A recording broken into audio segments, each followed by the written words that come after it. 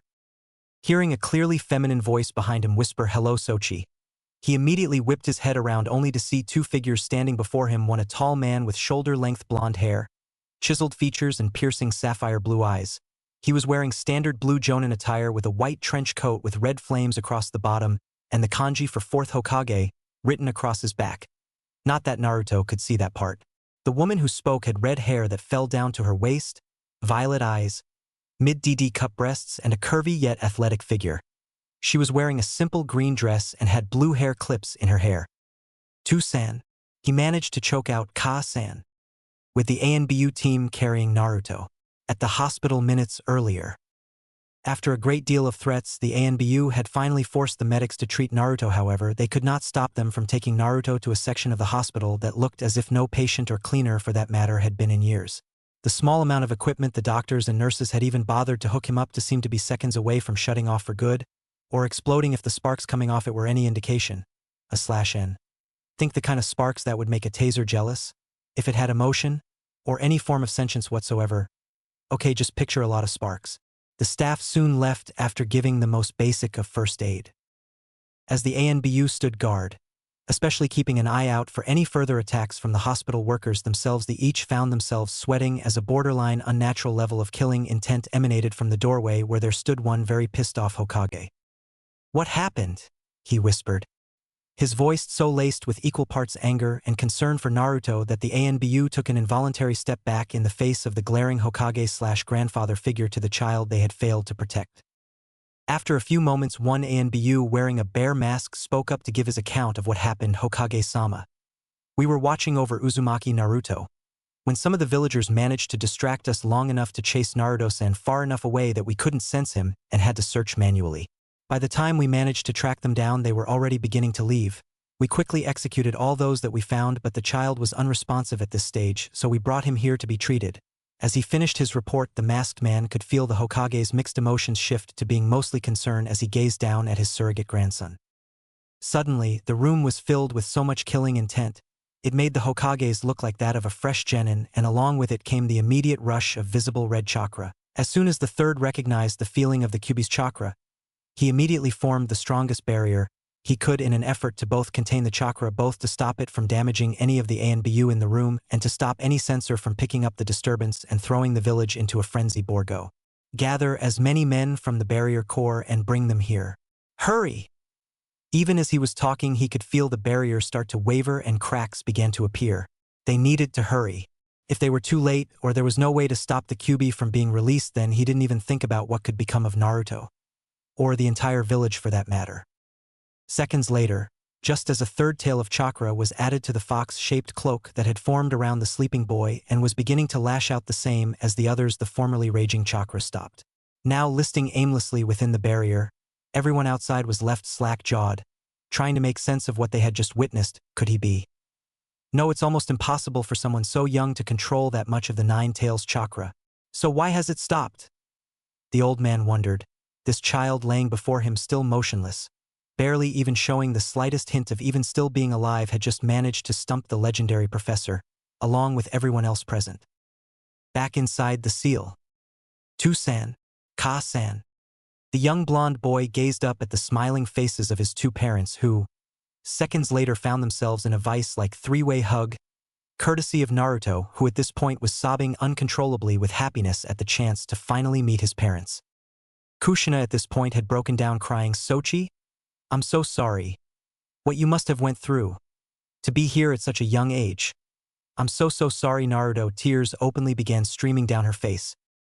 "Naruto, even with all you've experienced, you're still so kind. To try and free the Nine Tails even after finding out that it would mean your death. I couldn't be prouder of you. Just please don't be so careless with your life, because I believe one day you will meet people who are precious to you, and you to them. It may not be someday soon or that many people, but it will happen. So you will need to think about what you do and try to avoid serious injury, because if you were ever to die, then that would hurt them more than anything. Don't worry, Tu-san, with Kurama helping me, I won't be alone anymore.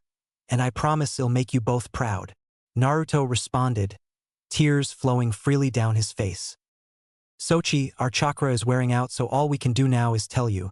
When I was sealed with the Kyuubi, they said the only way to live with being a Jinchuriki is to fill your heart with love. Oh, and one last thing, the Uzumaki Namikaze compound should have a lot of stuff to help you get strong enough to protect yourself and your loved ones. It's protected with a blood seal, so all you need to do is offer up a little blood to gain access. Well, I guess this is goodbye, Naruto. You stay safe, alright? I will too, San. Don't worry, I will get strong enough to protect those close to me. After all, how could I stay weak when I have the strongest bijou sealed in me?" At that, the mindscape returned to the dank sewer and the pain returned, except now it seemed manageable. Like the worst of it had already passed, and now he was only left with the after effects. "Unbelievable, you managed to survive. Well, I guess we're here for the long run then. Or as long as is possible for the average human. Anyway, before we get started on your training, you may want to wake up, since it looks like the chakra that was released earlier kicked the proverbial hornet's nest. Or ANBU base, either or really. Right, thanks for the heads up, Kurama. I'll see you soon. 'Kay? Well, it looks like the next few years will be interesting to say the least. I guess it won't be so bad staying inside the seal.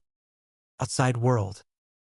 As Naruto's vision slowly came into focus, he couldn't help but register the shocked expression on the Hokage's face, and the large number of ANBU that had just entered the room. Quickly ignoring it, he presented his trademark foxy grin, reserved only for those he cared about and the times he managed to outrun or avoid a mob altogether. "Hey Gigi." The blonde looked on in mild surprise as the Hokage face faulted so hard, he left several cracks in the floor. After taking a moment to compose himself after recovering, asked the question that everyone in the room was trying to figure out. "Naruto, what happened just now?" Deciding to tell the old man everything if just to laugh at the look on his face afterwards. "Okay then, let's see. Chased by villagers, tortured until I was unconscious, went into my mindscape, met the Kyuubi, made friends with him, let the Kyuubi out of his cage, met my parents. So, what's new with you?" The entire room seemed to freeze completely at the blonde's statement before the Hokage yet again erupted with questions. "Naruto, how could you make friends with the Kyuubi? Don't you know what he did to the village? And how in the hell did you meet your parents?" First off, it wasn't his fault that the village was attacked, he was being controlled. And second, even if he did it on his own, it would have been justified. After all, he's been kept prisoner by this village since it was founded for no reason other than the fact that he could be a danger at some point. So really the attack 5 years ago was the village's own fault for not just leaving him alone. As for meeting my parents, I guess they worked that into the seal after I was born. Everyone in the room was staring slack-jawed at the child. No one had any response to that. Not only had they learned that the attack was caused by someone else, but they had just seen the legendary professor lose in a contest of logic against a 5-year-old. "Kit, don't react to my voice, just think what you want to say to me and I'll hear it. Now, if you give me permission, I'll be able to switch places with you and actually interact with the outside world. If you let me take over for now, I think I'll be able to explain it better to them. Especially since it's starting to look like their jaws will actually be scraping the ground soon," snickered Kurama. "Right? Let's see if Kyuubi himself can explain this better to you, especially because it's starting to look like I broke your brains. Okay, Kurama, you're up." And before they could recover enough from the series of revelations enough to even think clearly, let alone try to stop him, they found themselves staring into a pair of glowing red eyes with slitted pupils. "Well, hello there." It wound up taking a good few minutes even after those in the room had recovered from the bombardment of information. several switches back and forth between Naruto and Kurama to convince them that Naruto wasn't being controlled before they even moved on to the actual events of the night of the attack, and the shock at hearing it was the sharingan that had been controlling him. Even longer for him to explain his plans to train Naruto and the need for permission to use one of the official training grounds after that. They were then allowed to use Training Ground 7 for the time being until a more permanent place could be found or until an official ninja requested the place. Training Ground 7 one day later. Right then, Kit, we got a lot of ground to cover in a very short space of time, so given your naturally large chakra reserves, the easiest way to do this is to teach you the shadow clone technique. It's sorta like the regular clone taught at the academy, except in this case, the clones are solid, and all experience and memories gained by the clones returns to the original after they dispel. The only real downside of this is the massive chakra usage and the memory backlash of dispelling too many at once.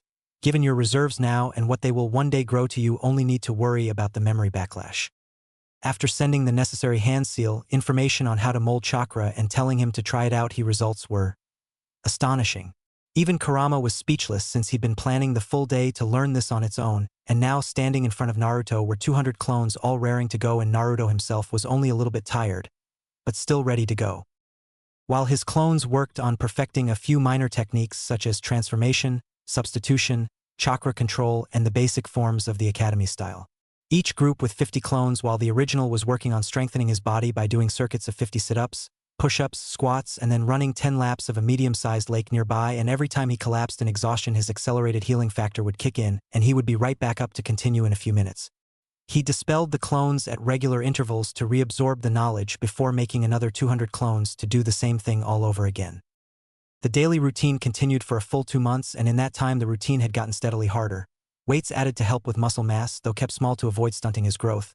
Tree climbing had moved on to making it so he could do it as second nature. Substitution had moved on to seal less. He had also found out that, since he had just guessed at how the transformation worked, thinking that it actually changed your appearance instead of just being an illusion. The result?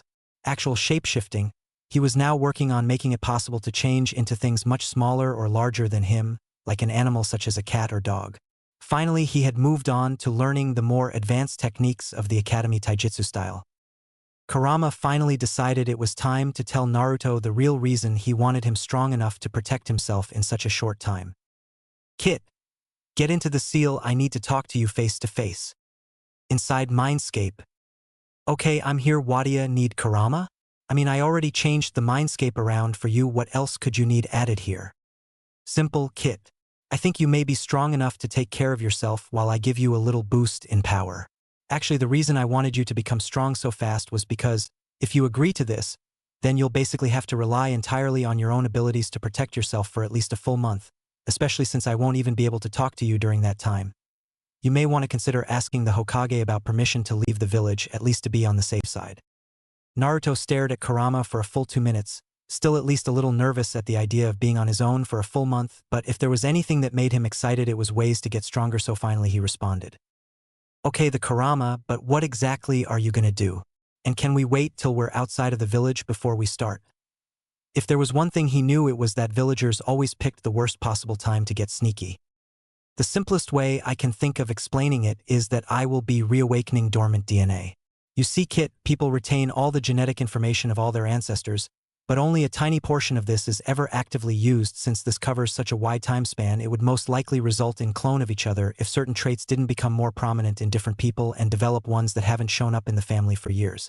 So if this works on some unconscious level, you will have the memories of your ancestors and will be able to access their knowledge to a degree, as well as all potential bloodlines that could never have activated before due to that part of your DNA being dormant. Of course, you will still need to train to use them properly. At best, the memories will act as hints at how to do something, or if something is actually possible if it's been done before, while you will still be unsure of the details. It will be similar to you just having a great instinct for battle and how to properly use techniques.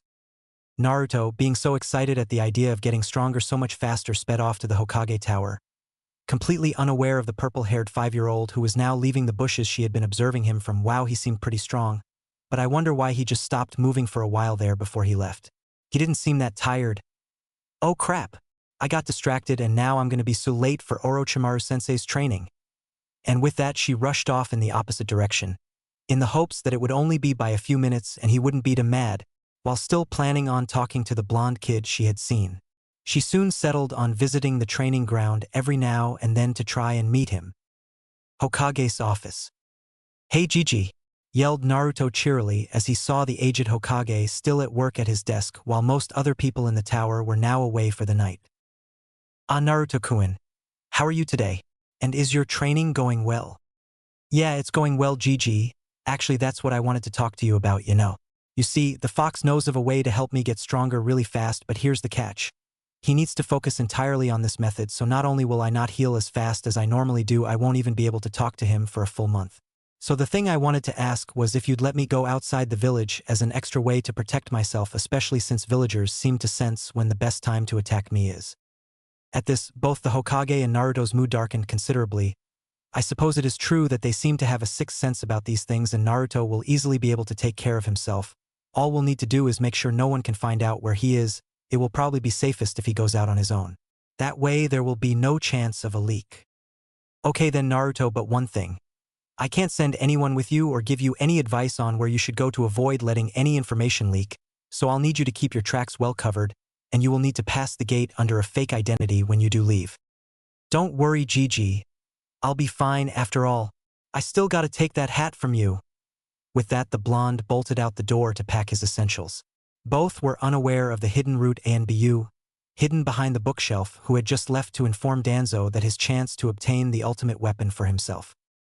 Route headquarters 1 hour later. So the Kyuubi brat can actually communicate with the demon, and what's more, it sounds like they've come to an agreement. Dispatch one of the newer teams immediately. Tell them not to take him until the process is complete, and to ensure that he is not too badly injured when brought here. Yes, Danzo-sama, the root Nin chorused before leaving to complete his task. If this will really make him stronger, then he will be all the more useful to me when he is under my control.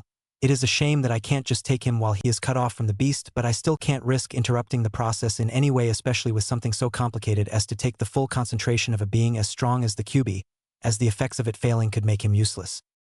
1.5 months later, forest, 20 miles from Konoha. Naruto couldn't be happier right now. The process had taken a bit longer than Kurama planned, but since it ended, Naruto had never felt better. He felt much stronger, faster, had drastically improved chakra control, and had vastly superior senses, in particular eyesight.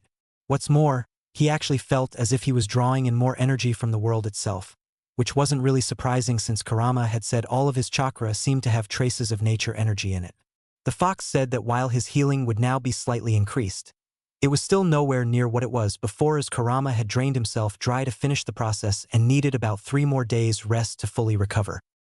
If the root in the trees had any emotions, then it would be one thing.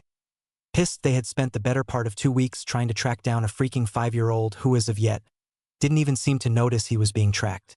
What's more, there had been numerous occasions where during his training sessions stray techniques or spars between his clones had went dangerously close to their hiding spot, and some had even managed to injure them when they were caught off guard, and worse yet, they had nearly been spotted multiple times, causing them all to be extremely tired and sluggish, with the time for them to act drawing ever closer. In less than an hour, they would be springing their trap. Flashback 2 days after Naruto had left the village / 1.5 days since the root had taken off in pursuit. After retracing their steps for what felt like the 100th time to reach the point where the trail had seemed to split into at least 20 different directions, the root took another careful look at the tracks and chose one that seemed to be slightly different than the others. They set off again, only to face the same problem later on, in several places where the track seemed to disappear altogether. They wound up needing to take several minutes at each point, or risk wasting more time, or even losing the trail altogether. 11 days later, Naruto had finally chosen a place to stay for the remainder of the time until the fox was finished making him stronger. Following a good distance away, there was a certain group of mindless drones that was their equivalent of jumping for joy at this, so each one of them was now sporting a faint smile, which lasted all of a quarter of a second when they managed to overhear our favorite blonde talking to himself. Right, this seems to be a pretty good place to train, Since I can't heal like normal, I guess I should learn how to use as many ninja tools as I can in this time. After all, if I run out, I can just use a few transformed shadow clones. Shadow clone jutsu. Alright guys, aim for a tree over there. As he pointed at the tree lean in the direction of the root Nin's hiding spot. Right, boss. All of the clones chorused before getting to work, while he himself got back to his physical conditioning, but at a much more relaxed pace, both to keep ready for potential attacks and since he no longer had as much of an increased healing factor so he needed to play it safe. As Root soon found out, Naruto was by no means accurate with a kunai as the entire area around the trees were peppered with them, including their hiding spot. Luckily, it had long been drilled into them not to make a sound when experiencing pain, so they simply pulled out the kunai, wiped off the blood so he wouldn't know what happened, then ran like hell away from the targeting zone to a safer hiding spot to tend the wounds where kunai had slipped through their armor.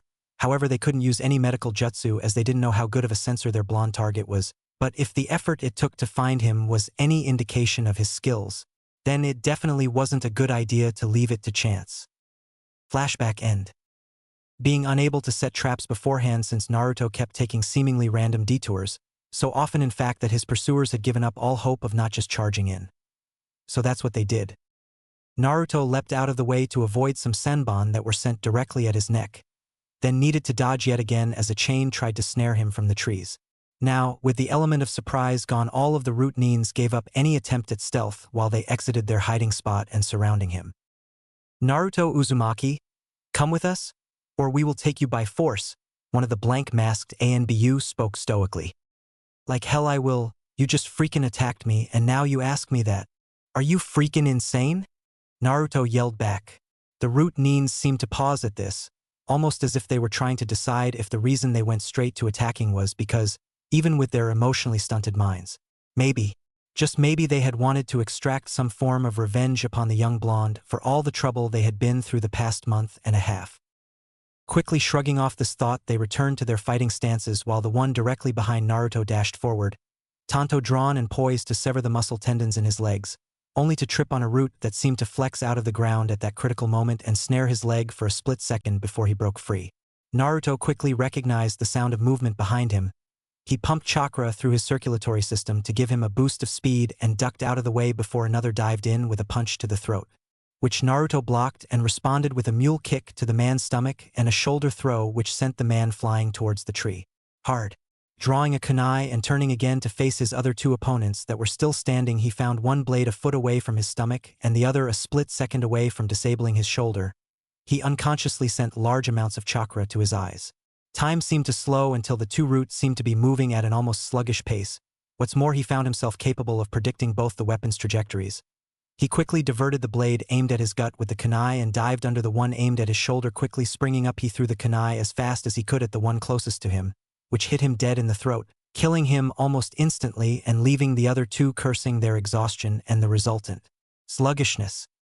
Soon, Naruto rounded on the other two, drawing and launching another two kunai at them with pinpoint accuracy, while silently grateful he had spent time practicing how to throw them properly. The two Root Nins, however, had managed to dodge both of the kunai, leaving them implanted in the trees behind them, or so they thought. Turning to face the poof of smoke behind them, just a little bit too late as those clones charged forward, both stabbing their respective opponent in the heart and then dispelling with a puff of smoke. Strangely, Naruto did not feel any of the disgust at his first kills that he had heard other ninja talk about when he had walked the streets of Konoha in disguise, quickly concluding that he must have been desensitized to it from the way that he was raised, while also concluding that it was him or them and he would not die just after finding a reason to live. So after taking the men's masks to ask about later when he was in front of the third, he began making his way to Konoha only to feel the fox pulling him into his mindscape seconds later. Inside Mindscape. "So what's up, Kurama? Hold on a second, Kit, let me take a closer look at your eyes. Well, that's interesting. Looks like you got the sharingan from me activating that dormant DNA. What the hell? I got one of those freaking emos as my ancestor? This sucks." He still remembered several beatings at the hands of the Uchiha, and he knew for a fact that most were high-ranking shinobi and knew that he was just the container, which meant that they did it just for the sheer fun of it. This earned them a special spot in Naruto's list of revenge targets. "Calm down, Kit. I don't think you have any Uchiha in your family tree. You aren't nearly enough of a stuck-up prick for that. Nah, it's probably from the Senju DNA that you got from having Uzumaki blood." Seeing the boy's blank look, the fox decided to elaborate a bit more. "I've already explained to you about the Sage of the Six Paths and how his two sons formed the Senju and Uchiha clan after he split his power between them, so I won't cover that again. But what I didn't mention is a theory I've had for the last couple hundred years now. The sage didn't really split his power. What he really did was make some of the DNA inside each of his sons go dormant, drastically reducing their strength. This originally was just as a safety measure in case one of his sons or their descendants became too drunk on power. This acted both as a precaution to make sure they wouldn't do too much damage and so they would be able to better understand ordinary people instead of just viewing them as lesser beings. Wow, the old man was pretty smart. I mean, he really hit the nail on the head with that one. He couldn't even imagine what would happen to the Uchihas over inflated egos if they were even stronger. Both Naruto and Kurama shared an involuntary shudder at the thought. Oh, and there's one more thing I want to find out. Did you notice the guy who tripped over a root? Naruto's sweat dropped. Is this really the time to talk about lucky breaks? You see, that's the thing, I'm not so sure it was luck. It was almost as if the root moved on its own to help you. Before you go to the village, I want you to pump your chakra into a tree. If I'm right, then we may have found one of your other abilities. Outside world. Not wasting any time, Naruto walked over to the closest tree and pumped a small amount of his chakra into the tree.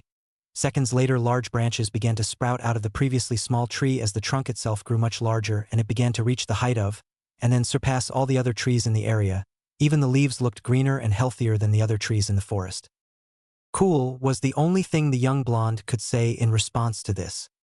Yup. Looks like you got the wood release as well, Kit. Anyway, you should hurry back to the old geezer now and tell him about the attack.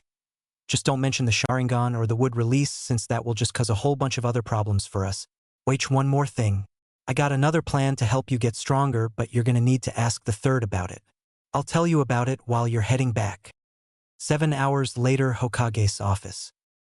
Ah, there you are. Dog, I'd like you to meet our newest trainee ANBU. Fox. Dog. I need you to show him around the ANBU facility, said the third from behind his desk. Yes, Hokage-sama? What the hell?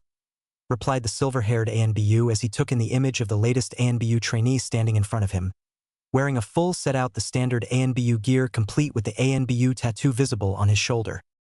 And then Naruto, he stammered out. Do people not get the purpose of these masks? I get that they are kind of pointless because of my hair, but still. The least you could do is check there is no one listening in first. Yelled the irate blonde. Hokage-sama. Why has Naruto been placed in ANBU? It's far too dangerous for a child, yelled Kakashi, /N. It was kind of obvious who he is, so I'm just going to be calling him by name from here on. The aged Hokage took a long drag from his pipe before responding, this child has been through more torture than all of the prisoners at the T&I department put together, and what's more. He held up the 3 blank root masks. He is also more than capable of defending himself. Now he is asked to join ANBU simply to view the library to help learn more techniques. While it is true all ANBU must have a mission at regular intervals. Naruto, or rather, Fox. Naruto kneeled in front of the Hokage. Yes, Hokage-sama? Your mission is a long-term mission. Act as weak as possible to the public, while training in secret until such time as you deem you are strong enough to reveal your true strength. Yes, Hokage-sama, he replied, still ever so slightly annoyed about that part of the plan, but the third had already explained to him, in exacting detail, what would happen if people in or outside the village knew how strong he was. They would go after him, in an attempt to neutralize a potential soon-to-be threat to their village, or some idiot civilian in-house would panic over the demon, getting stronger, and so would be more likely a proper assassination squad, and not the half-assed version that the typically tight-ass bastards would normally send in an effort to save themselves some money. Later, when they gave up on attacking him directly, they would soon go for those he cared about.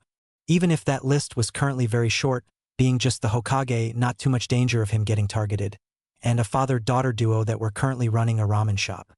He still wouldn't put it past them trying to use any friends he were to make in the future against him once was a recognized threat. Definitely safer to wait. All right, dismissed. And with that, Kakashi put his hand on Naruto's shoulder and body flickered away, leaving the Hokage to look at the masks as he grew steadily more pissed that he couldn't reprimand Danzo for this publicly, due to Root being officially disbanded, allowing Danzo to simply point this out and claim it must have been some other organization. Then there would be the reaction of the civilian council if it was found out exactly who it was had killed the 3 ninja. Nope. Letting them know, given the council's track record with secrets, would be tantamount to sending out flyers saying, "HOY, we got this kid who's this strong at age 5. Once he's done getting stronger, you guys are fucked." To all of the other shinobi villages, they would see Naruto as the second Yellow Flash, and more than likely send every assassin they could to nip this threat in the bud.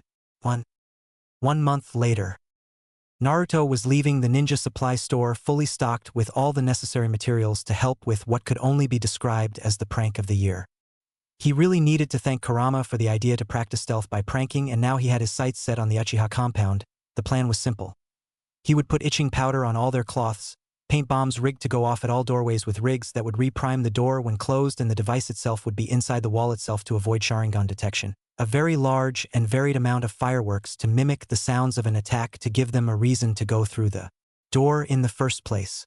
Lastly, there were a large number of rainbow powder bombs, a pranking variant of the explosive tags, modified by the one who was planning all this, and not for the first time the blonde was marveling at how easily he was learning Fuinjutsu. Obviously he wasn't that far along in learning it, but he had learned the basics, and what's more, he understood it. There were very few people who could do Fuinjutsu, much less who understood why some things worked and others didn't. But so far he was able to discern which part of the seal did what, but he could point to each part of simple seals and say what function it fulfilled. This allowed him to change small parts of the design, such as with the exploding tag. Explode was changed to disperse, and then a storage formula was added in to hold the powder. He was then interrupted in his plans for the Uchiha by a certain purple-haired girl. "Hey, you're the kid that I saw training a few months ago. You were watching me train? Why?" She shrugged. "I was curious since I don't see people my age train anything like that.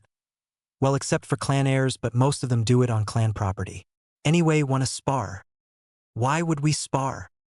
"To see who's stronger, obviously, and it seems like fun."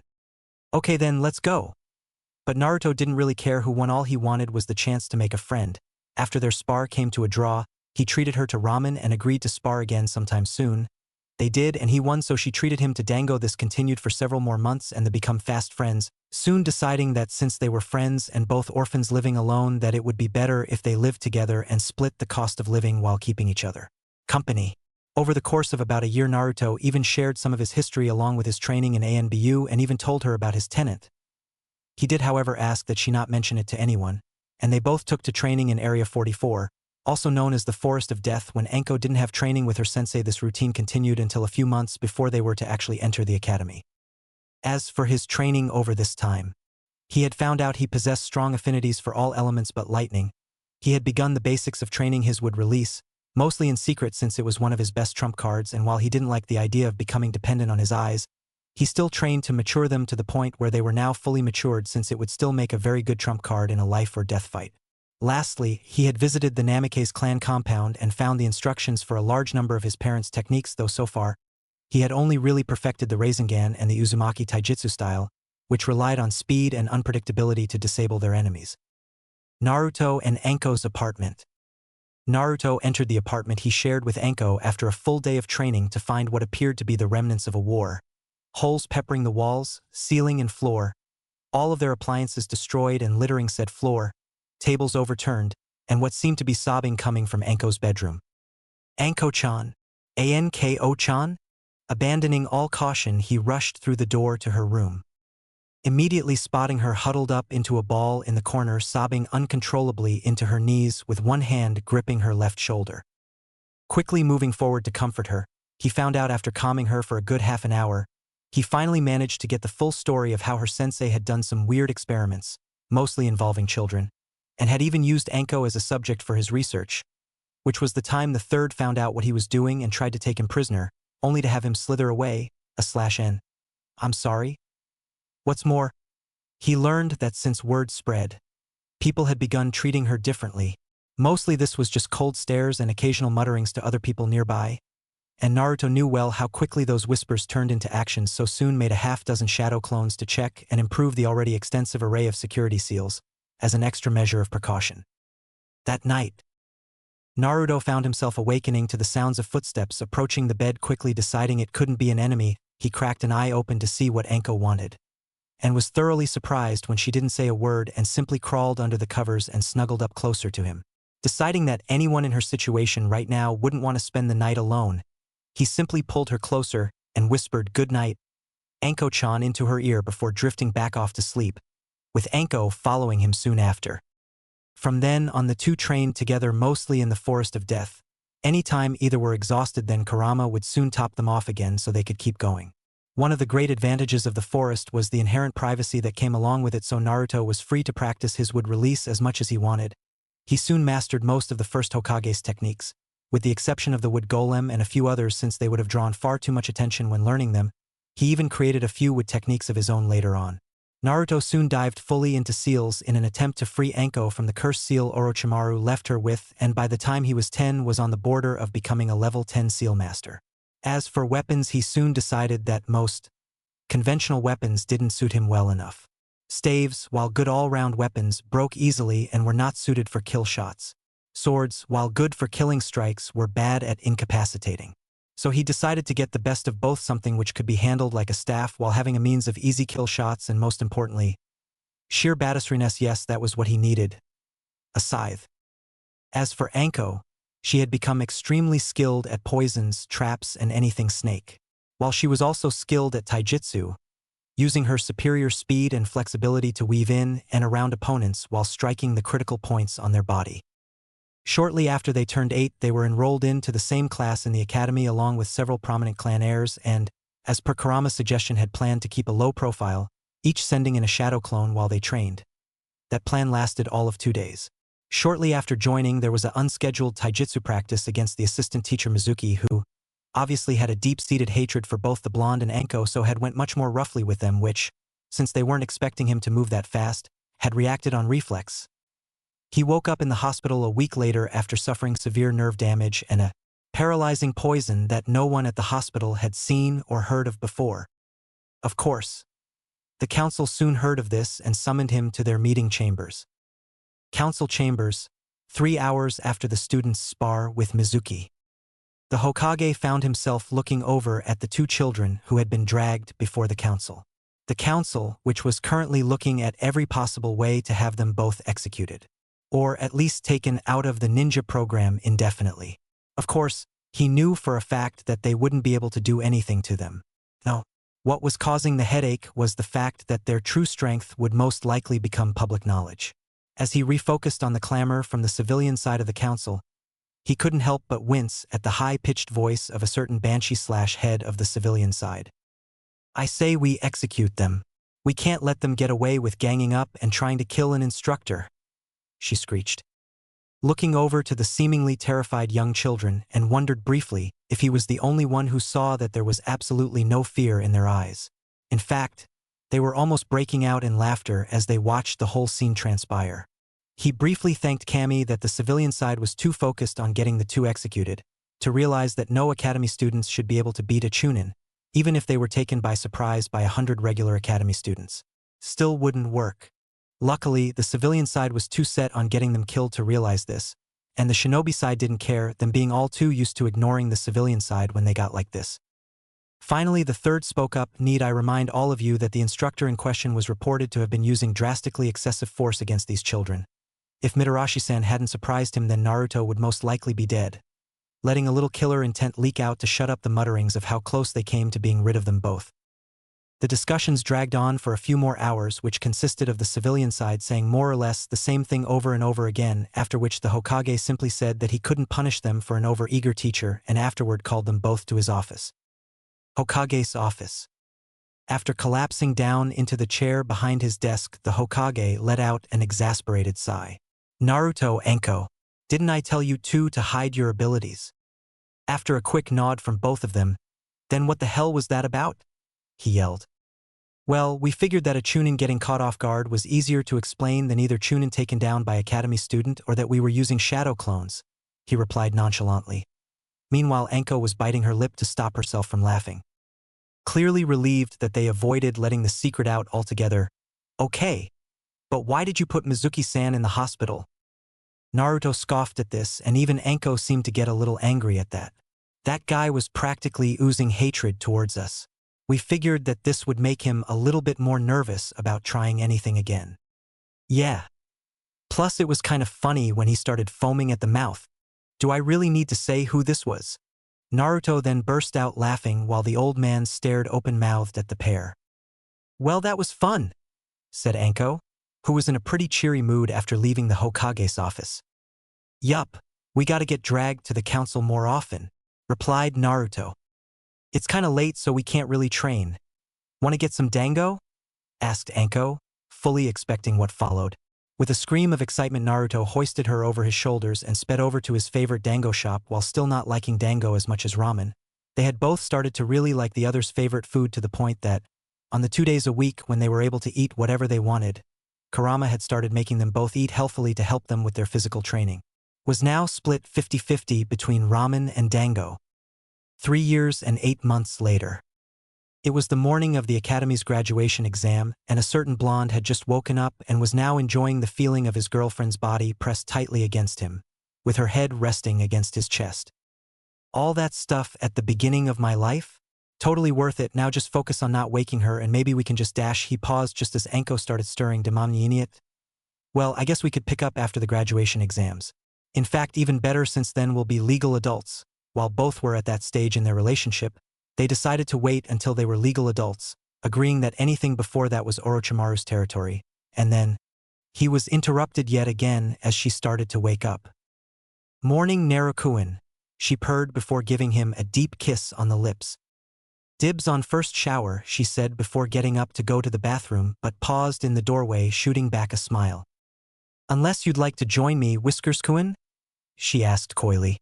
Hey, just because they don't actually have sex yet doesn't mean that they don't tease each other now and then. There's gonna be tons of time for that later, Anko-chan. Besides, wouldn't want to miss the whole graduation test. He chuckled, just barely catching the hint of a blush as she closed the door. They both quickly got ready for the test, putting on the clothes they had made specifically for their becoming genin. For Naruto, this consisted of black ANBU pants which were taped off at the legs, a black muscle shirt and a black cloak. Similar in design to the fourth Hokage's cloak, but with white flames along the hem, a large white fox head emblem on the back, and the Uzumaki swirl on each shoulder, as well as a few hidden ninja weapons and some supplies sealed away into a storage scroll. For Anko, this was a mesh bodysuit going down to her knees and just past her shoulders, with a purple long-sleeved shirt worn over it with a short combat skirt. As for weapons, she wore most in regular pouches with extra supplies kept in storage seals.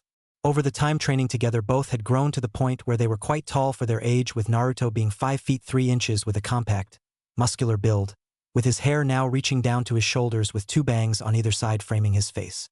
Anko is now 4 feet 11 inches with an athletic build and her hair in a fan ponytail and already developed just barely C-cup breasts. Just before leaving to go to the exam, both did their regular transformation to hide their general development and look similar to how regular academy students their age did. But that didn't mean they weren't going to give the rest of the class some hint of what a real ninja could do during this test. Especially since Naruto had gotten into the habit of instinctively holding back, something which could easily get him killed on a mission. Showing off a little would hopefully help speed that along. Anko had much less chance of any actual attempts on her life, so while she didn't make any effort to hide her abilities to the degree that Naruto did, she never really made an attempt to stand out. Neither really cared if their relationship was found out, since no one was targeting them. Yet, Anko grabbed Naruto's shoulder before he disappeared in a yellow flash of light, only to reappear on the roof of the academy building in another flash of light. Flashback pending later in chap. Then they both went to take their seats inside the classroom to wait for the instructor. Half an hour later. Finally, all the instructor and his assistant entered the room. The assistant was a fairly average chunin with short brown hair, wearing the standard chunin uniform named Kigo, who had been the one to replace Mizuki after he resigned. He switched over to trying to sabotage Naruto and Anko in more subtle ways, so the two literally spent weeks pranking him nonstop at every possible point in his day. Actually, it only took a week to get him to quit. The week after was just for fun. After the exams were handed out, Naruto had to cover his mouth to avoid laughing. The questions were so easy. They both finished in 10 minutes and started talking by using the ANBU Morse code for the other 50 minutes, mainly betting on who would fail and stopping each other from trying to nudge the odds in their favor, but neither tried to stop the Uchiha's paper from being tampered with. They were still letting him pass for their plan to work, but just barely, Naruto having used the sharingan to place a genjutsu on the paper to make it so he couldn't see some of the questions. The thrown weapons test went more or less the same, with Naruto and Anko's sudden skill shocking most of the other students, while Naruto left unnoticeable chakra threads attached to the weapons, having them exert just enough force on the weapons to take them clear of the high-scoring area and some off the target altogether when Sasuke threw them. Ignoring the screams of his fangirls that something must be wrong with the weapons, he, in the typical Uchiha fashion, demanded that he get another attempt at it, and in the typical fashion of a pandering moron, the random instructor replied with, "Of course, Sasuke, just try it one at a time this time, okay?" He grunted and, ignoring the instructor's advice, threw them all at once. This time, however, all the weapons missed the target. Take that, you smug bastard. Though Anko slashed Naruto simultaneously while trying to avoid falling on the floor laughing. Don't worry, Sasuke. I'll just use the last one for your score. Hn. He grunted in response yet again while seemingly uncaring on the outside. Inside his mind was racing. How? How? Someone must be trying to sabotage me. But who? Could it be those two? No, they are different, but they still couldn't fool an elite like me. So who else could it be? At sparring, the traps were a little more subtle, since they revolved around Naruto accidentally bumping into Sasuke, and in that time he placed several seals. One tricked the brain into thinking it was putting in more effort than it actually was, and the other caused him to feel a little dizzy. This threw off his timing, coordination, and balance, to the point that most others would fail simply based on this. However, since the instructor overseeing this favored the Uchiha, the generous grading would even it out to barely pass. While both Naruto and Anko scored full marks since both took their opponents out in a split second with a single chop to the back of the neck. As for the last one, there wasn't really anything he could do to throw him off that wouldn't make him fail altogether, so he just waited for his turn. Next, Naruto Uzumaki, said Irika from the desk. Alright, now perform the substitution, clone, and transformation, he finished. Naruto switched seamlessly with a chair on the other side of the room, but for the clone, Irika-sensei, I can't do a clone technique in somewhere this cramped. I always make way too many. Can I do this outside? Sure, Naruto, why not? A few seconds later, Irika was staring slack-jawed at a small army of clones that were now covering every corner of the training field after recovering from his shock. He could only stare before responding with, very impressive, Naruto, but I'm going to have to take away marks since this would waste a lot of chakra in a real fight. Naruto stared at him with a puzzled look before replying, wasted chakra? But I'm only using about 1/5000000 of my total reserves, since the clone uses the same amount of chakra as breathing. It was about a minute before Irika reset his jaw in the right position. Now, taking on the look of someone who had seen everything and there was nothing left to surprise him, walked back up to the classroom full of students who were now shocked speechless. And then there was Anko and her camera taking photographs to laugh more at their expressions later, and for possible blackmail. Okay, now do the transformation. How about I just undo the one I have on right now? He replied. Undo? But you look exactly the same as always. Wordlessly, he formed a seal and released the transformation. Just as he did that, three things happened. 1. Irika fainted from shock. 2. Anko also dropped her transformation. 3. A low-powered explosive seal went off, sending a certain Uchiha through the ceiling, as that seal happened to be located on his chair. To the sounds of even more clicking of Anko's advantage of this was that everyone was too busy either laughing their asses off at the Uchiha, the guys of the class, or frantically checking he was okay, fangirls, to bombard Naruto and Anko with questions about their appearance. Only a single girl near the back of the class fell into neither of those groups, but she passed out from a nosebleed and a nuclear-level blush after seeing what Naruto looked like without the henge. One day later, council meeting chamber. Hokage-sama, it must be some sort of mistake that Uchiha-sama scored so low in his exams. We must let him retake the test since someone must have sabotaged him for this to happen, yelled a random merchant, which was met with general cries of agreement from the rest of the civilian side and the imperceptible twitch of the hand for several shinobi in the room, showing they were struggling to restrain themselves from throwing/strangling/generally maiming a few choice members of the civilian side. You just love making my job harder, don't you, Naruto?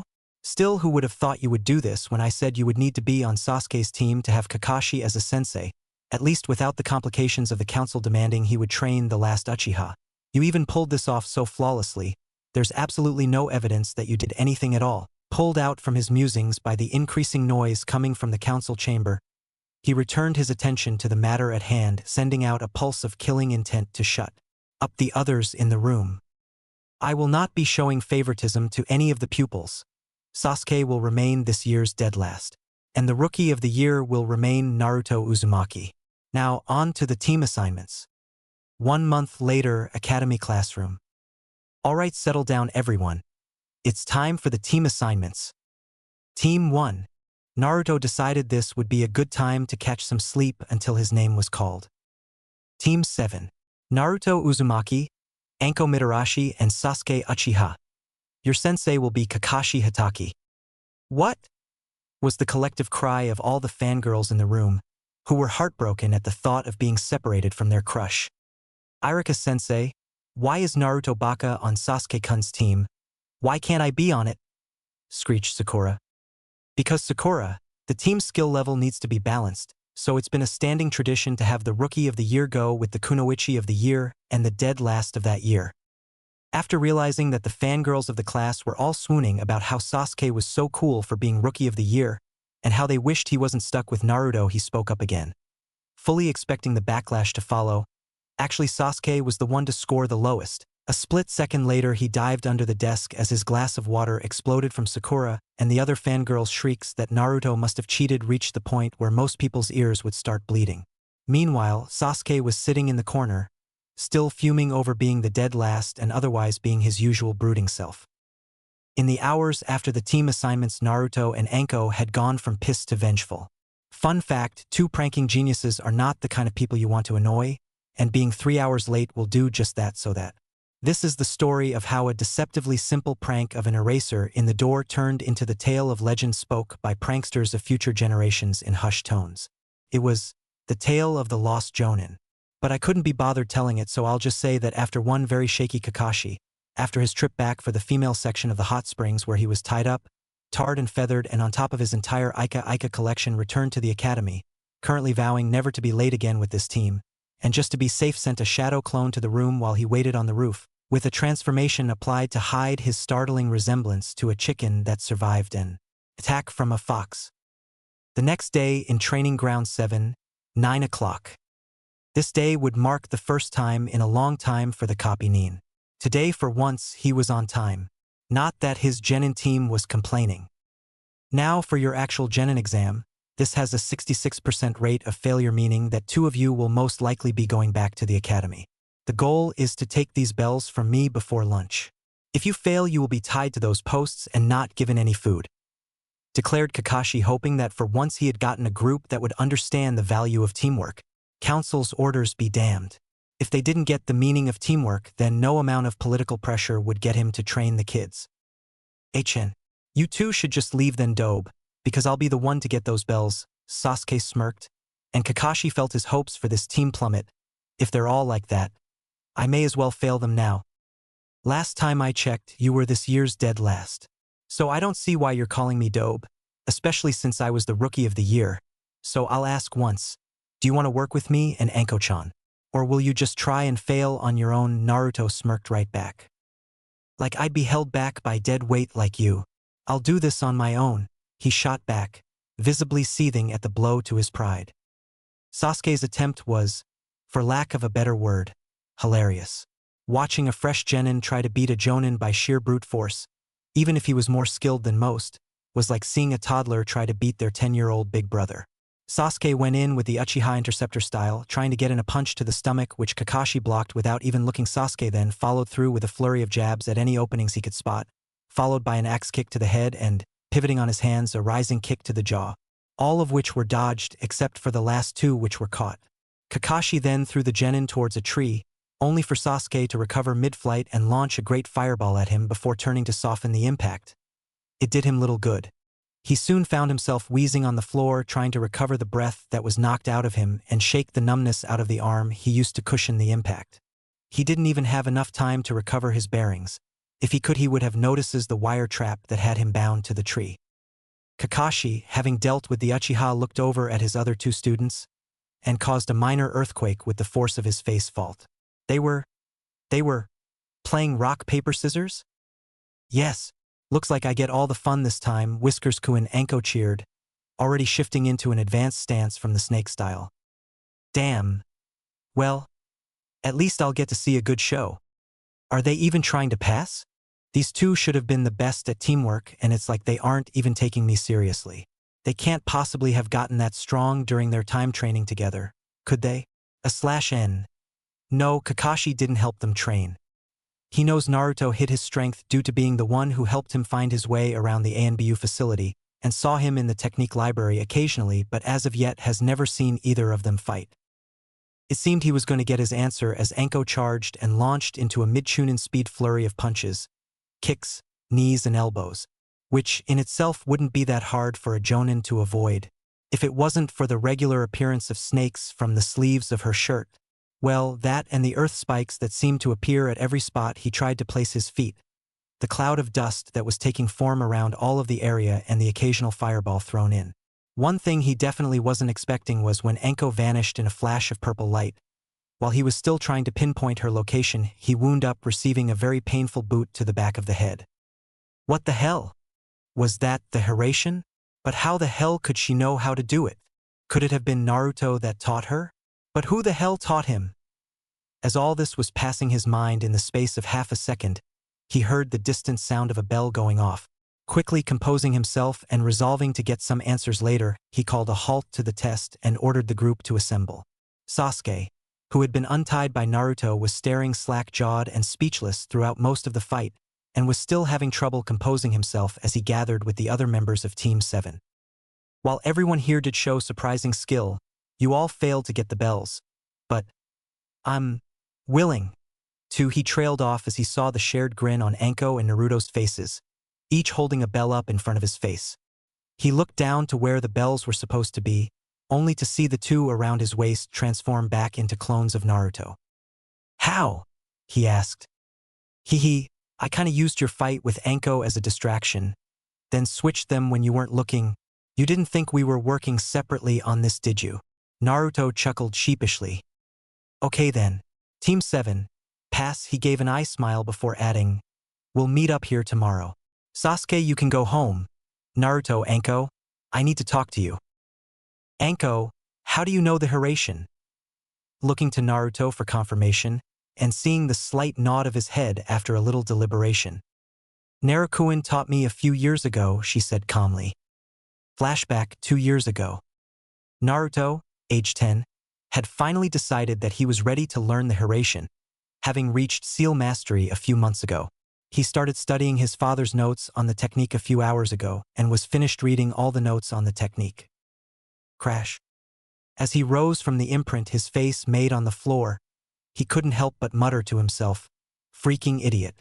And they called him a genius. After about half an hour of writing down a reverse summoning, remote activation, locator, several dozen layers of encryption seals, half of which were keyed to his blood to stop it from being copied by enemies, and finally a compression seal overlaying the whole thing to make it easier to conceal inside kunai and other objects. The final seal was actually almost as complex as the original Flying Thunder God, but only needed minor tweaks to be used by different people. Quickly wrapping the seal tag around a kunai, he casually tossed it across the room and disappeared in a yellow flash of light, only to reappear in a similar flash of light and slam head first into the wall and have to scurry out of the way of the kunai a split second before it embedded itself into the wall. Guess I need a little practice before I can use it in battle. Then, in a light bulb moment, he went off to where Anko was studying Earth Technique scrolls. Hey, Anko-chan. Wanna learn the Flying Thunder God technique? Kakashi couldn't help but stare at the two with a look of utter shock and disbelief. You mean to say that what is possibly the most powerful space-time technique in existence is an advanced self-summoning seal? Yup, all you really need is master-level skill with seals. Oh, being a sensor helps you pick up on the locator portion of the seal, chirped Naruto. He fixed them both with a glare. From this moment on, we make this an SS-class secret. While something like this would take a seal master to do properly, we need to keep this a secret from anyone trying to steal it. So, from this moment on, just say that it's the same as the original technique, and hopefully any of the people that tried to copy the original won't even look at this one, for fear of wasting even more time on something that they will never be able to copy. At this his thoughts drifted to a certain super pervert that had wasted almost a full year trying to figure it out. Anyway, all that aside, how strong are you two? He asked. Both shared a look before simultaneously nodding. It was Naruto who rattled off the list of most of their skill, leaving out the secret techniques they had mastered. Mostly since that would cause the council to rain down all kinds of hell if they found out, and still having a little trouble kicking his habit. Well, I'm a level 10 seal master. Anko is level 9 bordering on 10, but that's mostly since there was no real need for her to get any better than that. The fox said that we're around high jonin in taijutsu with our resistance seals off. My ninjutsu is easily kage level, Anko's around jonin. Genjutsu? Let's not talk about it. Both seemed to sulk for a moment before recovering. Other than that, I'm at mastery level with bojutsu. He adapted the style to suit his use of a scythe. My chakra reserves are around 5 times the average Kage with close to Jonin control. Anko has reserves at mid-Jonin with high Jonin control. Wait, you know about the 9 tails? He exclaimed. Naruto just gave him a deadpan look. Gigi didn't tell you? Upon seeing his blank expression, he decided to elaborate. I've known about him since I was 5. Actually, I met him a little while before I went into ANBU for training. Naruto. I know the Hokage probably already told you this, but you cannot trust the fox. Naruto couldn't help but let out an exasperated sigh. I've been friends with him since we met, and he even refused freedom when I offered to let him out since it would have killed me. Furthermore, the attack when I was born wasn't his fault. He was being controlled at the time. And even if he wasn't then, it would have been justified. He was kept sealed away just because he may be a threat someday. But even then, as soon as he got back control, he wasn't able to flee because they were already midway into resealing him. Kakashi was shocked, to say the least. Even after just hearing that short explanation, he was beginning to be able to see things from the Nine Tails point of view and could honestly say that if even half of that happened to him, then he would probably have done much worse to the people who caused it. Okay, Naruto, I'll trust your judgment on this, but I've got to ask. Exactly how much of the Nine Tails power can you control? Naruto just smirked all. Kakashi almost felt like dancing. He actually hit the jackpot with this team, ignoring a certain broody bastard. Oh, he was gonna rake in the cash at the Chunin exams, and what's more, he didn't even need to train them that much. Right? I guess I'll see you both tomorrow for the first mission. They both seemed to miss the humor flitting behind his eyes when he uttered the word, mission. Seconds later, they both left in a flame body flicker to their apartment. Or more specifically, their bedroom. Time skip 3 weeks later. Naruto couldn't help but let out yet another sigh. 3 weeks. 3 fucking weeks of these glorified chores. The only thing to decrease his annoyance was that after his first few times being sent to catch the demon cat, he came up with a stroke of sheer genius and placed a locator seal on the demon cat Tora. Sadly, the third wouldn't let him simply place a summoning seal on the little bastard, as that wouldn't provide any practice in carrying out missions. The only upside was that he now had a theory that he wanted to test after he had nearly crushed the cat on his last mission. Cornering the cat in an alley, he made his way towards it, waiting until the last possible second before diving forward at speeds that most Chunin, never mind a freaking cat, would be hard-pressed to match, and as usual the thing dodged out of the way without even looking at him. Right into the arms of a Naruto clone. "Hold him still," commanded Naruto, stalking forward to examine the cat more closely. After a few minutes his team arrived at the alley. Noticing the grin on Naruto's face, Anko shared a smirk of her own. "You were right, weren't you?" she asked. "Yup. Even learned how to use the thing myself by examining the seal," he responded, grin still present on his face. "What the hell are you two talking about?" demanded Sasuke. "None of your business, Dobe." One surefire way to get Sasuke to shut up, at least in Naruto's experience, was to remind him of being last in the academy. Then he would stay brooding for the next half hour. Minimum. Hokage's office. Shortly after the team handed the cat over to the daimyo's very large wife, Team 7 was called into the Hokage's office to give their report on the mission, /N. I'll save you that and just skip to as they were leaving. Oh, one more thing, Gigi. Who was it that thought resurrecting a cat would be a good idea? Asked Naruto. How did you know, Naruto-kun? Responded a rather startled third Hokage. Pretty simple, really. There are jonin who remember chasing that cat, and in all that time you'd expect there to be at least one accident, from someone who was sick of chasing the little bastard. Plus I kinda sorta crushedite last time Iwashisanjit. He muttered the last part so fast the third took a moment to process what he was saying.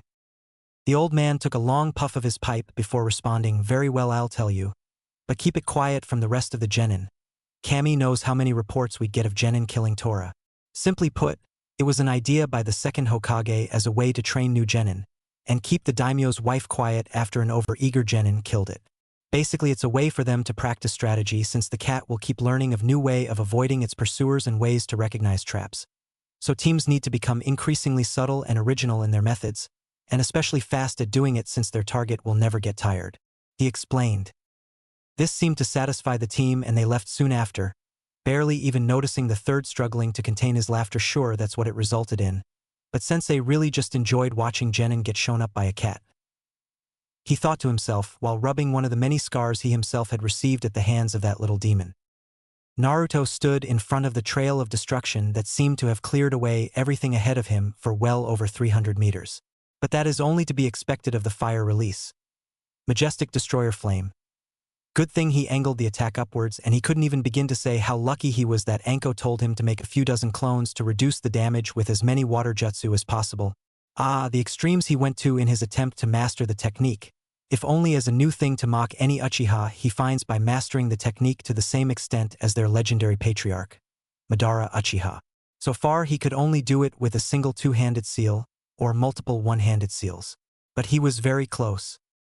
"If you're done, then we should probably get going for the team training," announced Anko. "Yeah, let's get going then.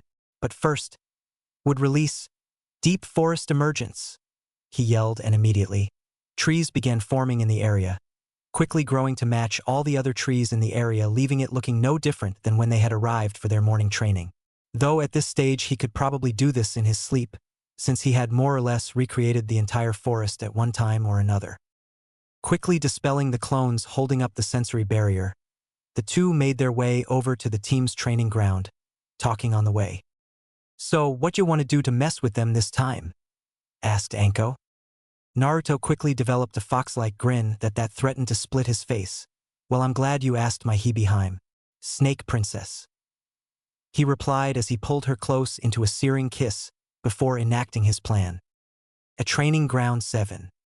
Sasuke was leaning against the training post, looking like his usual brooding self and waiting for his two teammates and his sensei when his sensei still appeared in a puff of smoke. Nose still in his porn romance novel, one of the few that survived, The Tale of the Lost Jonin. "Yo," he said to his only present student. Not at all surprised at the absence of his other students, they always waited till everyone else was here before making a grand entrance, often setting off a prank that never failed to catch both of them off guard. Occasionally they would simply walk over to them, or sometimes just appear, no smoke, no leaves, no nothing. Today it seemed that he would not be disappointed as they both arrived. Perched on the back of a giant spider that was around 5 meters tall and seemed to be made of chains, and they were still kissing. They only seemed to break apart when the chains retracted back into Naruto's body. "So Kakashi-sensei, what will you teaching us today?" Naruto asked, knowing full well it would be more tedious teamwork exercises and simply wanting to get on with it so they could get back to their real training. Of course, they would have to wait until after Anko got her breath back from their makeout session before they could start. As it turned out, he was quite the natural. Well, that and the fact that he had been getting copious amounts of practice. Naruto stood across from Sasuke in preparation for their spar. Well, it was really more of a nuisance that came about from him not leaving the area fast enough to avoid Sasuke's inevitable challenge to a fight, and knowing that he would never get any peace if he refused. As previously proven from the multiple times Sasuke tried knocking down their door at 3 o'clock in the morning, keyword, tried, while his attempts to break through seals which could keep a Kage at bay were funny at first, at some point you just want to go to sleep, the seals automatically wake up all occupants of the house if there is an attempted break-in. And then there was the calming and irate Anko, who simply wanted to go out there and castrate him for interrupting her post-coital spooning with Naruto. So he just sat there, in a relaxed stance, waiting for his opponent's opening move. Sasuke charged in, aiming an axe kick at Naruto's head, but was distracted by the split second that he saw a fully matured sharingan spinning in the blonde's eyes before flashing back to their natural cerulean blue. The image disturbed him so much that he immediately disengaged and backed off a good bit to assess the situation. Read. Panic, followed by typical Uchiha elite bullshit monologue. "How the hell does he have the sharingan? He isn't an Uchiha. It must be a trick. I'm the only true Uchiha left in Konoha. An elite," he ranted inside his head. Quickly shaking off his trepidation, he launched forward again, this time going for a punch to the side and intending to follow up with a combo, but again hesitated when he saw the sharingan flash in Naruto's eyes. Except this time the blonde took full advantage of this and grabbed his wrist. He then used Sasuke's shoulder as a pivot to jump over him while still holding his arm, and then used that momentum to perform a full body slam which left an Uchiha-sized crater in the ground. Think Willy Coyote after Roadrunner tricks him into falling off a cliff, complete with the cartoon birds circling overhead. Moving away from his unconscious teammate and back to where Anko was watching. "Well, that was brutal. I liked it," she exclaimed happily. Yeah, hopefully he won't be feeling up to another challenge for a while now after that, he replied. But still, did you have to show him the sharingan? She asked. Yes, he replied simply, clearly struggling, and failing to hold back his laughter. That look on his face was priceless. What's more, he probably won't even remember it after he wakes up, or at the very least he'll think he imagined it. Chuckled Naruto. You're gonna keep doing this to mess with him, aren't you? She asked. Every chance I get, confirmed Naruto. Anko simply shrugged. Meh. Could be worth a few laughs. And if you do this right, then you may actually make people think he finally snapped when he starts raving about you having the sharingan. Not as if we need to hide it now anyway. She had a slight shudder thinking of what people would do if the fact that Naruto had the sharingan and could regrow lost eyes was made public before he reached the level where he could fend them off. They probably would have taken the eyes immediately and then considered the regeneration a bonus. 1. The next day, Hokage's office. Come on, GG. Give us a C-rank mission already. These D ranks are just a waste of time, yelled Naruto. In his defense, though, he was one more D rank away from snapping and killing the clients who post these glorified chores in the first place. And his teammates weren't much better. Show some respect to the Hokage, you brat, yelled some random demon-hating Chunin, who then went into some crappy speech about how they should feel honored to carry out whatever mission they were given before he was cut off by the Hokage, who was currently deliberating on whether the broody member of the team had gotten enough experience since he left the academy to handle himself on a real mission. If he gets into trouble, then his teammates should be able to help him out of it, he finally decided. Alright then, Naruto-kun, I'll give you a C rank. We've recently been contracted to clear out a bandit camp in the northeast edge of Fire Country. There are unconfirmed reports of several missing nin there, but their skill is unknown. But the camp itself is believed to be around 200 bandits. Kakashi, does your team accept the mission? Yes, Hokage-sama, we accept. Kakashi confirmed. Good. Be ready at the front gate to leave in 2 hours. Hidden Root Headquarters. Deep under the hidden leaf, a certain old war hawk was plotting his way to power, although, if history is any indicator, he isn't very good at it. So, the Kyuubi Jinchuriki is finally leaving the village again. In a way, it is lucky that Root was officially disbanded. That way he couldn't act on me without proof, without fear of the political backlash. However, I doubt even he will remain complacent if I continue to make obvious attempts to take him. However, that talent will be wasted if I cannot turn him into my weapon. I'll need to tread carefully and move in such a way that this cannot be traced back to me.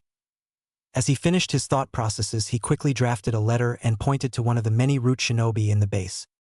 You send this to Orochimaru at once, he commanded as he handed the man the letter. Otoge Cure Base. And yet another creepy bastard who keeps plotting, and is equally unsuccessful in it, is found in a dark room, barely lit by the few torches hanging on the walls, and reading the latest message from one of his allies in the leaf. So the old fool Danzo is willing to give up the last Uchiha if I can capture and bring the Kyuubi brat to him. He must be skilled for Danzo to be willing to give that much in exchange for making him into a new tool. Strange, all the reports I've gotten from the Hidden Leaf state that he was the dead last of the graduating class right up until the graduation day, where the Uchiha boy came last and he was Rookie of the Year. Then again, he's been living with my former student for some time. Most likely he hid his strength to avoid drawing more attention from the council than necessary. Smart boy.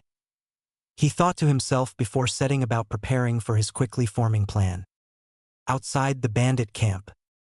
Okay team, we'll split up and go to cover each of the C-dash. Kakashi-sensei, mind if I try something first? I'm pretty sure it'll make this a lot easier, asked Naruto. What could a dope like you possibly do that would be any help? Asked Sasuke in the tone of the emo king. /N. I gotta ease up on the random Sasuke insults. Seriously, I'm almost getting bored with them. And I write it. Well, aside from covering your mouth with duct tape, and possible pulling that stick out of your ass, he's a lot more use than you, duck butt, yelled Anko. HNN, as if that clanless idiot orphan could beat me, an Uchiha elite, refuted Sasuke. I'm sorry, I forget. Which one of you was dead last again? Taunted Anko, who quickly went on to ignore the broody bastard, who went on to start muttering about rigged tests. Not to mention that I do have a clan, they were just wiped out before you were born. Oh, and one thing you should know, Sasuke. Your clan took one person to kill them all. Mine took the combined might of 3 of the great nations, and even then, it took their village 3 days to fall, with no reinforcements from Konoha, and they killed 10 of the attackers for every Uzumaki that died. So remind me again which one of us is from the better clan. Naruto yelled. He was clearly angry by the end of his rant. But the Uchiha's arrogant attitude was really starting to get on his nerves. It was time someone kicked him off the Uchiha pedestal that the villagers had placed him on, and maybe add in a few curb stomps while he is on the ground for good measure. The Uchiha just grunted and went back to ignoring them all. But inside, his mind was racing with this new information and trying to reaffirm his sense of Uchiha pride. Near the camp. So what was it you think will make this easier anyway? Simple, you stand back. I deal with them, he replied with a smirk. Naruto, I don't think that's a very good. He trailed off as he saw that Naruto wasn't standing next to him anymore. It took him a few seconds for him to figure out where he was before seeing him on the edge of the cliffs overlooking the bandit camp, hands already locked in the tiger seal. Fire style. Majestic destroyer flame. He yelled out, sending a jet of fire almost 4 times the size of the ones that he fired off during training, almost the same size as the bandit camp itself. Kakashi could do nothing but stare at what used to be a bandit camp but which now looked like one of the circles of hell. Even some of the trees a few hundred meters from the camp were burning after that, and what's more, the fires seemed to be spreading. Well shit.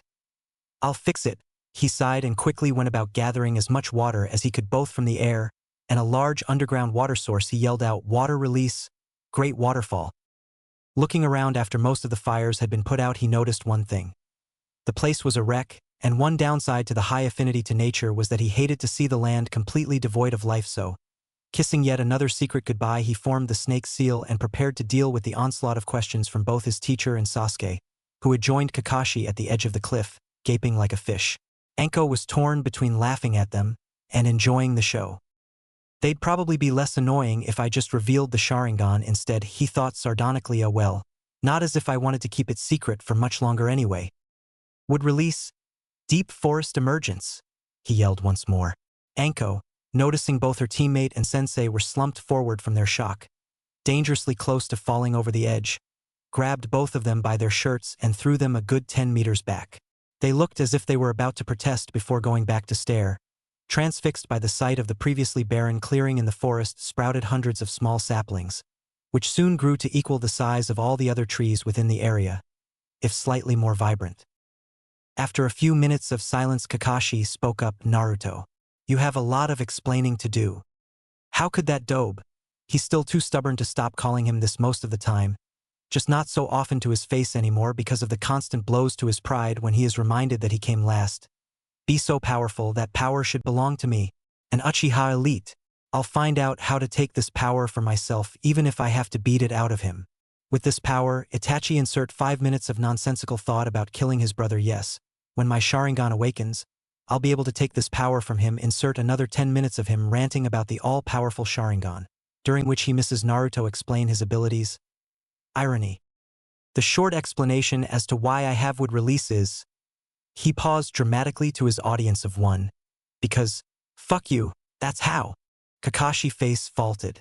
Anko laughed. Naruto, he began dangerously. Fine. It happened when Kurama awakened my dormant DNA. Something relating to the Uzumaki being blood cousins to the Senju. Kurama. Naruto tapped his stomach. That's the fox's real name.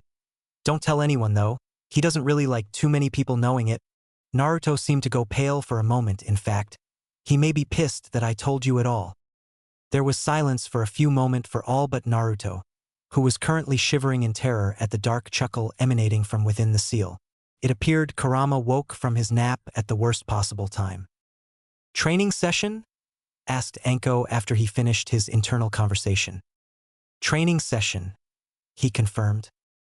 The resulting wince was exceedingly obvious, indicating she knew full well how that training would go, having been the one to pry him off the ceiling the first few times he came out of the session. Shortly after the 5th time she began receiving training from Kara in torture and interrogation methods, this choice of course being made based on the rather small logical leap that if his idea of training produced that kind of effect, Naruto just nodded. 15 hours. He whispered forlornly, barely even noticing Anko wince. Kakashi just decided to ignore all of this and get back on topic. So, basically, he awakened a dormant bloodline within you? Asked Kakashi, looking down to Naruto, who was curled up in a ball with a rain cloud over his head. He quickly snapped out of his depression and got back to his normal cheery self, something Kakashi noticed and couldn't help but draw parallels between his student and the way people used to describe the Shodai Hokage. Maybe it comes with the bloodline, he mused to himself before returning to listening to his student's explanation. Well, yes and no. The wood release isn't really a bloodline in the traditional sense. The only thing people need is a high amount of life force and a bit of natural energy running through them constantly, which normally comes from an affinity to nature. The reason why it was considered a bloodline was because almost no one outside the Senju clan, including sages, had high enough life force to actually breathe life into something else. Well, guess they were right when people said he was always full of life. I just figured they meant he never shut up. Probably both true, especially given the way he acted to throw people off. Wondered Kakashi. A few hours later, while Team 7 is on their way back to Konoha. So who's the unlucky bastard that caused Orochimaru-sama to bring all 5 of us with him anyway? Yelled Tayuya, by far the loudest member of the Sound 5, which was currently on its way, along with Orochimaru to try and capture the Genin team. Ladies shouldn't talk. Jirobo was cut off as Tayuya buried her foot in his gut. You'd think he'd learn by now. Can it, fatso? She yelled before resuming her position in the group a few dozen meters behind the snake Sannin, shortly followed by Jirobo, who returned to his point at the back. It matters not, declared Kimimaro in his usual monotone voice. Our duty is simply to follow Lord Orochimaru's orders and destroy all who oppose him. Make bell test.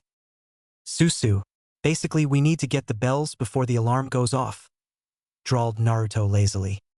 Yes, Naruto, but don't think that it will be that easy. I am a jonin after all. Kakashi, I smiled, though it faltered when he saw what looked like a baseball bat form from the ground and rise up toward Naruto's waiting hand. Batter up, yelled Anko exuberantly.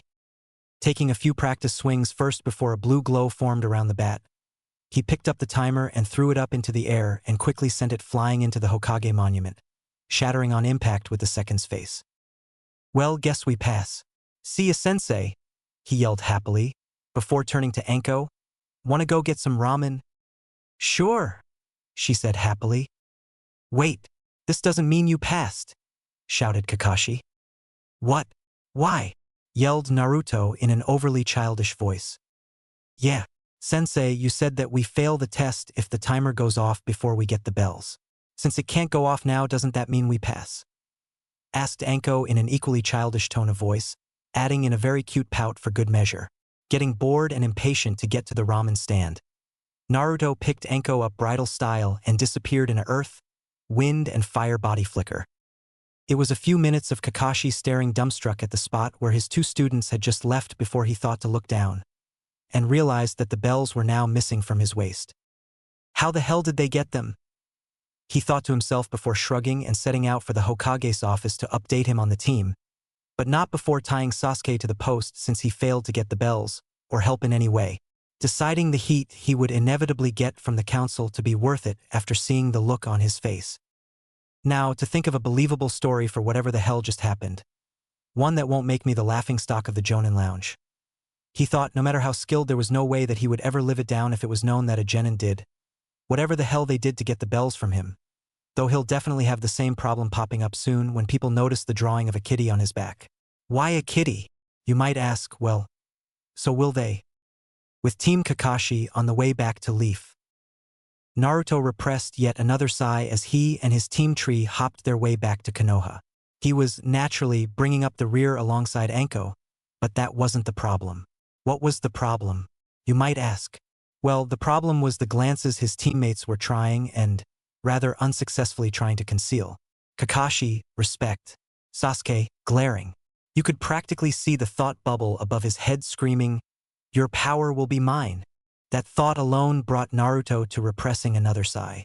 He couldn't help but wonder what their reactions would be when they found out about both the sharingan and the fact that he wasn't completely honest with his self-evaluation of his skills.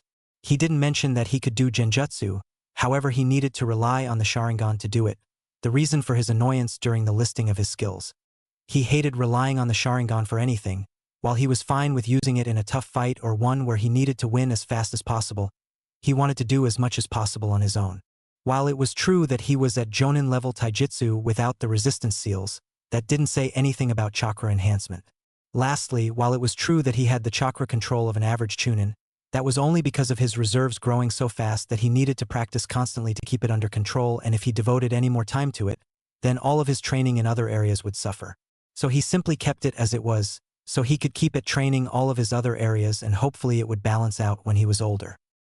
His thoughts on the matter were cut off as a large snake crashed through the foliage in front of them, clearly intent on eating at least one of them before they could react. Stupid snake. It quickly found itself impaled on a rather large tree root, traveling straight up into its abdomen, through the lower jaw and erupting from the top of the head in a shower of blood and brain matter. However, that momentary break in their line of sight from their team, compounded with the fact that they were currently in midair, having jumped high to avoid the snake's fangs, resulted in them being sent flying several hundred meters away from their teammates, courtesy of a severely overpowered great breakthrough from a certain snake Sannin, not that they were aware of who it was yet. So you're the trash Orochimaru-sama ordered us to capture. It's just not your day, is it? Now you gotta face the Sound 5. You might as well give up now, yelled the resident red-headed loudmouth of the group. She was putting on her usual arrogant attitude, but the way all the members of the Sound 5 were in defensive formation, and all, save for Kimimaro, were already in their level 1 forms. Evidently the snake bastard warned them to take the pair in front of them seriously. They weren't serious enough. In a flash, Naruto was behind one of the Sound 4, the currently nameless six-armed one, scythe unsealed from his right forearm, one, and currently dripping blood as he shifted it back to rest on his shoulder and reappeared beside Anko in a flash of light, courtesy of the Hiration marker they had tagged to each other. A split second later, the man's teammates were staring at the now bisected corpse of their teammate, split from the crook of his neck on his left to just below the ribcage on his right side. He just killed Kadamaru, yelled the one with two heads and a fetish for green lipstick, staring at the now not-so-nameless but kinda pointless at this point seeing as he's dead, bit wordy but it'll catch on, right? Body that used to be his teammate. Meanwhile, Naruto was ignoring their shocked reactions in favor of planning his next move. Got to go in fast again while they're distracted. Hopefully I'll be able to get another one by surprise. If they're here for us, then Orochimaru himself may be after Sasuke. Anko-chan, can you go help out the others while I deal with these guys? He asked quietly, careful not to speak loud enough to be overheard by the still bickering and newly renamed Sound 4. Right, just finish up here fast and be careful. I got a bad feeling about this. You're the one that needs to be careful. The one facing our teammates is Orochimaru after all. Just stick to our plan and I should be there in time to help after I deal with these fools, responded Naruto. What he didn't count on was the white-haired one not getting caught up in the shock at seeing one of their number fall, and so being prepared to intercept Naruto's initial lunge with one of his reinforced bone swords. 2. Now that is creepy. I'd bet dogs love you, quipped Naruto while simultaneously trying to overpower the bone user, quickly realizing that was just not going to happen, and that the bones seemed to be heavily reinforced, as proven by the hole not being cut like tissue paper by the scythe. Giving up on their brief power struggle, he whipped the handle of the scythe around the bone user's guard and into his abdomen, and was obviously surprised when instead of the expected sound of it smacking into soft, exposed muscle it was more of a dull thud that one would usually associate with heavy-duty wood, metal covered in a thin layer of padding or bone. Now that is just fucking weird. Who the hell up and decides, you know what would be a good idea? Let's use my bones for weapons. Dipshit. Even if they do grow back, that is just retarded, yelled an increasingly irate Naruto. The Kagaya may have been more angry than he ever thought possible. You could see the slight twitching of his eyebrow, and was that a frown sneaking through his emotionless facade? No, but he was pretty angry, as proven by the several dozen bone spikes now on a direct course for Naruto's most tender area. Right? No more taunting enemies when they can create sharp, pointy objects at will. Well, maybe a lot, he thought to himself, cringing a little at the thought of what would have happened if he didn't release the resistance seals before leaving for this mission. On the upside, His little dialogue had provided enough of a distraction for Anko to leave unobstructed by the rest of the Sound Four, who seemed to be caught in open-mouthed shock at the blonde's casual dismissal of the power of the dead bone pulse bloodline.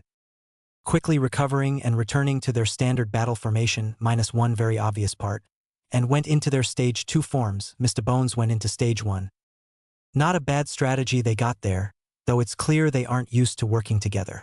The loudmouth cast a wide-area genjutsu with her flute. The fattest used an earth technique to break apart the terrain, obviously trying to reduce my speed and maneuverability. Bone Bastard made more bone weapons, and lastly the two-headed crossdresser split in two. Guess I gotta start calling them the Sound 5 again. This is just fucking confusing, Naruto thought to himself.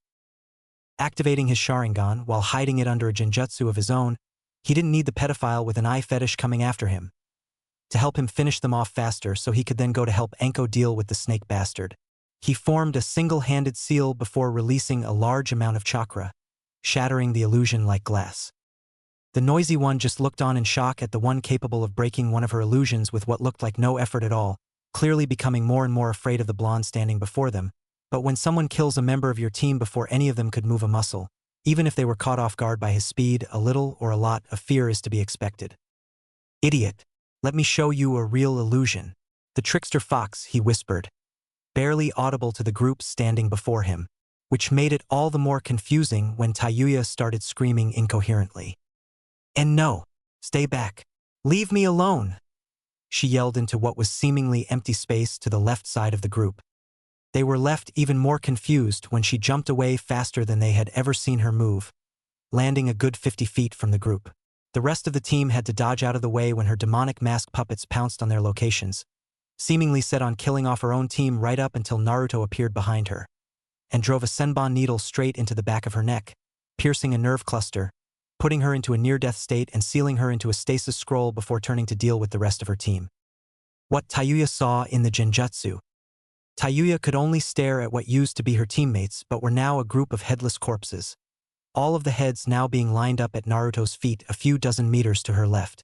She seemed to regain her voice once she saw the blonde steadily approaching, scythe in hand, twirling it in an ever-faster arc at his side before stopping with an audible snap.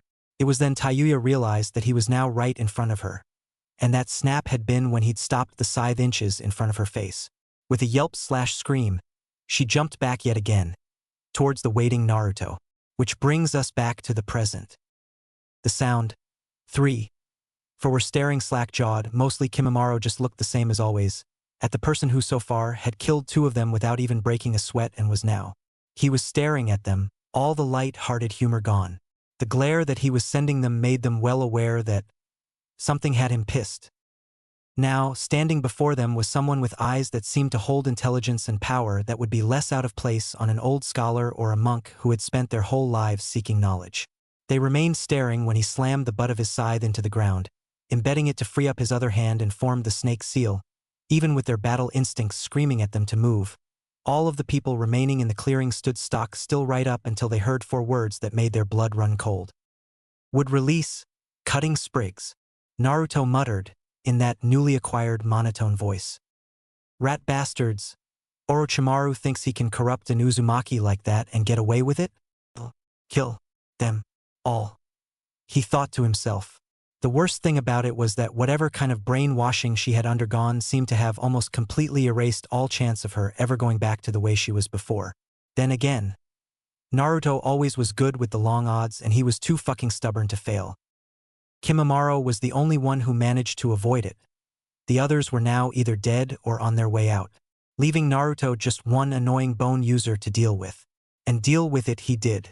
Kimimaro found himself under yet another assault while still airborne and very much out of control, thanks to one of the spikes throwing him off while he was still mid-jump.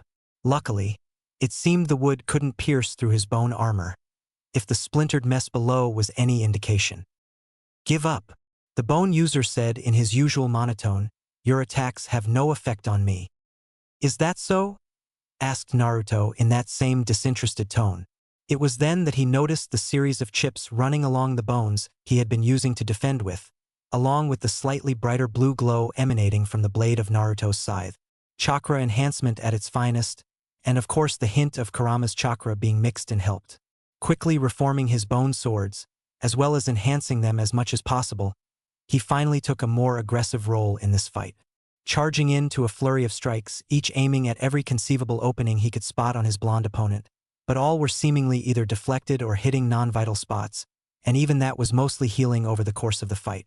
Of course, his opponent had only managed to land one hit, even if that hit had proven that he could just as easily cut through the bone armor as he could the bone swords. Needless to say, the dance of the larch was out. Giving the blonde a clear shot, the rest of his body would prove suicidal, if that steady increase in brightness was any indication. And the slow shift to red it was undergoing definitely a bad sign. Of course, there was an upside to this fight dragging out so long. He was starting to pick up on the blonde's general rhythm and timing for his attacks, and it looked like he was doing it faster than Naruto. Soon he would have the timing down well enough to counterattack, and he stared down shock at the horizontal slash across his abdomen. He was sure the scythe didn't have that much reach, and he had stepped well clear of it. The cut was shallow, but he knew he was at least 2 feet away from the blade. Even with chakra enhancement, it just didn't make sense.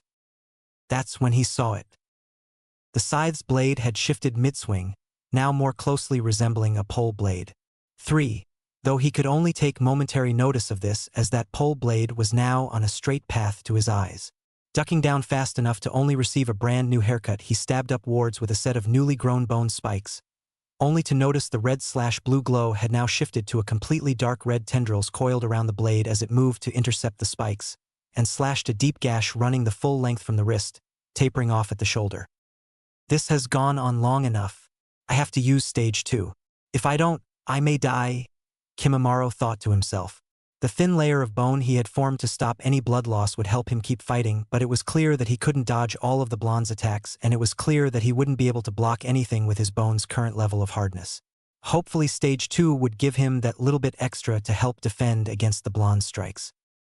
Naruto stared on in mild surprise. Were he not in total emotional shutdown at the moment, he'd probably be mocking his opponent for looking so stupid. But, being as pissed as he was, he simply waited for the incoming charge before sidestepping and making a stab for his opponent's neck. Sadly, while he did note that his opponent seemed to have lost a great deal of maneuverability in this form, there was only a thin line marking where the blade had made contact along with a small trickle of blood. Spinning around, he noticed the strange drill-like appendage forming on the bone user's right arm. That was now a few feet away from his face and closing the distance fast. Ducking down out of the way of the incoming death drill, he used the chakra-activated mechanism inside the scythe to catapult the blade into nearby tree, trailing a thin but very durable cable after it. Now, with the cable anchored at one end, he wove in and around the bone user as fast as possible, coiling the wire around him and trapping him in a kneeling position, with his arms spread wide to either side. Slamming his hands onto Kimimaro's back, not a second too soon, if the ominous creaking of the chakra-conductive cable was any indication. He watched with fascination as the curse mark receded and the previously struggling Kimimaro went deathly still. Chakra seal. Paralysis seal. He intoned. For a moment he was tempted to simply try tightening the cable until it sliced the bone user into pieces, but thinking the matter through, he realized it was likely that his bones were most likely still several dozen times denser than a regular human's. Pulling out a blank sealing tag, he quickly formed the array for one of his favorite pieces of gravity-altering fuinjutsu. Placing this on his back, in between the 2 other seals, and uncoiling the cable holding him in place, he jumped away a few dozen meters before activating it. He watched the bone user get compressed to the size of an atom before drawing in all matter within a 15-meter radius to restabilize the miniature black hole that was created. Ripping apart the fabric of space and time never failed to be interesting. 5. Even if it did suck up chakra like a sponge. Focusing his mind to the Hiratian beacon he had placed on Anko, he prepared to teleport to her location and help her castrate the pedo, and for some reason he couldn't find it. Heavily panicking now, he raced to where he could sense her chakra and noticed a few key things. Sasuke was unconscious. Kakashi was wounded. Anko was barely alive, practically breaking the sound barrier in his rush to cover the 300-meter divide. He sailed through the air as he broke through the tree line and into the clearing where Anko, Kakashi and Sasuke had been facing off against the pale Nuke-nin. Sasuke and Kakashi were lying some distance away. Sasuke seemed to have had the cursed seal placed on him, while Kakashi seemed to have succumbed to both his wounds and chakra exhaustion. Orochimaru was, rather shakily, approaching the prone form of Anko, Kusanagi in hand and, knowing the snake Sannin, the purple liquid dripping off the blade would be a poison even the legendary medic, Tsunade, would be unable to cure. When he saw the blade come down, inches from her head. In that moment, time seemed to stop for Naruto. Flashback. Say, why is it that people don't like you anyway? A 6-year-old Anko asked. I mean, there are even some people who started glaring at me just 'cause I'm walking with you. Naruto hung his head. It's because they think I'm a monster. Anko looked on at the slightly depressed blonde with a look of puzzlement. Why would they think that? Naruto only sank further into depression, because when the nine-tailed fox destroyed most of the village, the fourth needed to seal it into a child to save everyone. He chose me. Ah, she said with a look of realization, they're idiots. He looked up in confusion. What do you mean? Anyone with a halfway decent knowledge of seals would realize that you're currently the only thing keeping the village safe from being destroyed, she said with a tone of finality. He then went on to explain how Kurama was being controlled, and was amazed to find she was accepting this right away. Even the third needed a good 3 hours explaining before he accepted it. But Anko was different. She trusted in him completely and simply accepted it as fact. Even Kurama was surprised when she asked to meet him so she could get to know him too. Get back here, Naruto. Anko! Yelled several dozen of the Jonin currently giving chase to the purple and orange blurs, currently tearing a path of destruction through the Konoha marketplace. Both of them were having trouble avoiding getting caught, mostly due to laughing too hard when they caught sight of their pursuers. Pink was not a good color for shinobi. In an unexpectedly lucky break, their laughing fit caused them to fall into an abandoned alleyway, somehow losing their pursuers in the process. Both were completely unaware of the position they had landed in, with Naruto on top of Anko, with his head resting on her breasts. Although as soon as his laughing fit subsided, he was quick to snuggle deeper into the soft mounds and deal with her attempts to kill him later. Surprisingly, the kunai at his throat never came. What happened instead was her encircling her arms over his chest and pulling him closer into her. They remained like that until long after their pursuers gave up the search and went home. End flashbacks. I don't know when I decided. With him unable to intercept anywhere near fast enough from his position in the air, he did the only thing he could think of. He substituted her with himself. That I would be willing to die for you. In the instant before the blade made contact, time seemed to slow down beyond that of even the sharingan would allow. In that instant he came to terms with his death. No one can survive the brain being destroyed, and even if he could, the poison on the blade would most likely slow his regeneration to a crawl. All he could do with his last thought was hope that Anko could recover enough in that small amount of time to focus on one of her own Hiraishin markers and get to safety. It isn't really the sort of thing you can decide. That hope left him with a smile on his face, even as the blade sank into his skull. I guess this is the end, Anko-chan. Shortly before Naruto's arrival in the clearing, Anko quickly took stock of the situation before her. Sasuke seemed to be stuck in a semi-catatonic state from facing Snake Face, if the breaking out in a cold sweat and shaking like he was having a mild seizure was any indication. Kakashi already looked drained from the fight, but seemed to only have a few minor injuries so far. Granted, her idea of minor may have been skewed slightly by living with a guy who considers not breaking bones regularly during his training as slacking off. Kakashi was still able to fight. Probably. Thud. Never mind. I really need to start measuring damage based on what a normal human could take, Anko thought to herself, before landing beside the still pretty out-of-it Sasuke. For a second she considered just grabbing both of them and using the Hiraishin to get back to Konoha. In retrospect, she wasn't really sure why they decided to tree-hop back in the first place. But those thoughts were quickly crushed in the face of an opportunity to kill the snake bastard. Knowing him like she did, it was only a matter of time before he went for the bait and she could put Naruto's plan into action, that bait being what he would see as the chance of an easy win. Looking Sasuke over, she decided he wouldn't be moving for a while, and even if he wouldn't really help much against one of the freaking Sannin, and given his hatred of teamwork, would actually be more use if he was fighting for Snakeface. Orochimaru, on the other hand, was getting very confused. He was expecting his former student to snap and rush him the second she made eye contact, but instead she seemed to be casually assessing the situation. Maybe a little prodding would get her riled up enough for quick disposal. He was only here for Sasuke after all. Ah, Anko-chan, it's good to see you after so long. Are you doing well? You seemed a little ill the last time I saw you. How is that cursed seal, by the way? He said in that tone of voice which seemed to constantly conjure up the images and feeling of a snake slithering over your skin. Strange, he noted a little dubiously. A full 10 seconds later, and she had given no sign that she had even heard him. So figuring she must have been too focused on her teammate to hear him, he repeated himself. I said, it's good to see you a dash. Shut the fuck up, I heard you the first time. She snapped back, still not even looking up at him. She would have also said, you're just not worth the breath it would take to form a response. But then there is the whole problem of that being more wasted breath. The only reason she even responded in the first place was because of how annoying his voice was, and she would need him at least a little flustered, if only so he wouldn't notice the effects of the plan until it was too late. Oh testy RW dash. Do you not get the meaning of the words shut up? She cut him off yet again. M dash. Curl up and die. Why dash? Can it? Will you Jew dash? Shut your goddamn trap. WH dash. Fuck off. Just let me dash. Die. Roar wah wah wah. Whatever Anko planned on saying next was cut off, thanks to the snake's mad charge. Surprisingly, he wasn't charging at her like she had been expecting, rather the still paralyzed with fear Sasuke.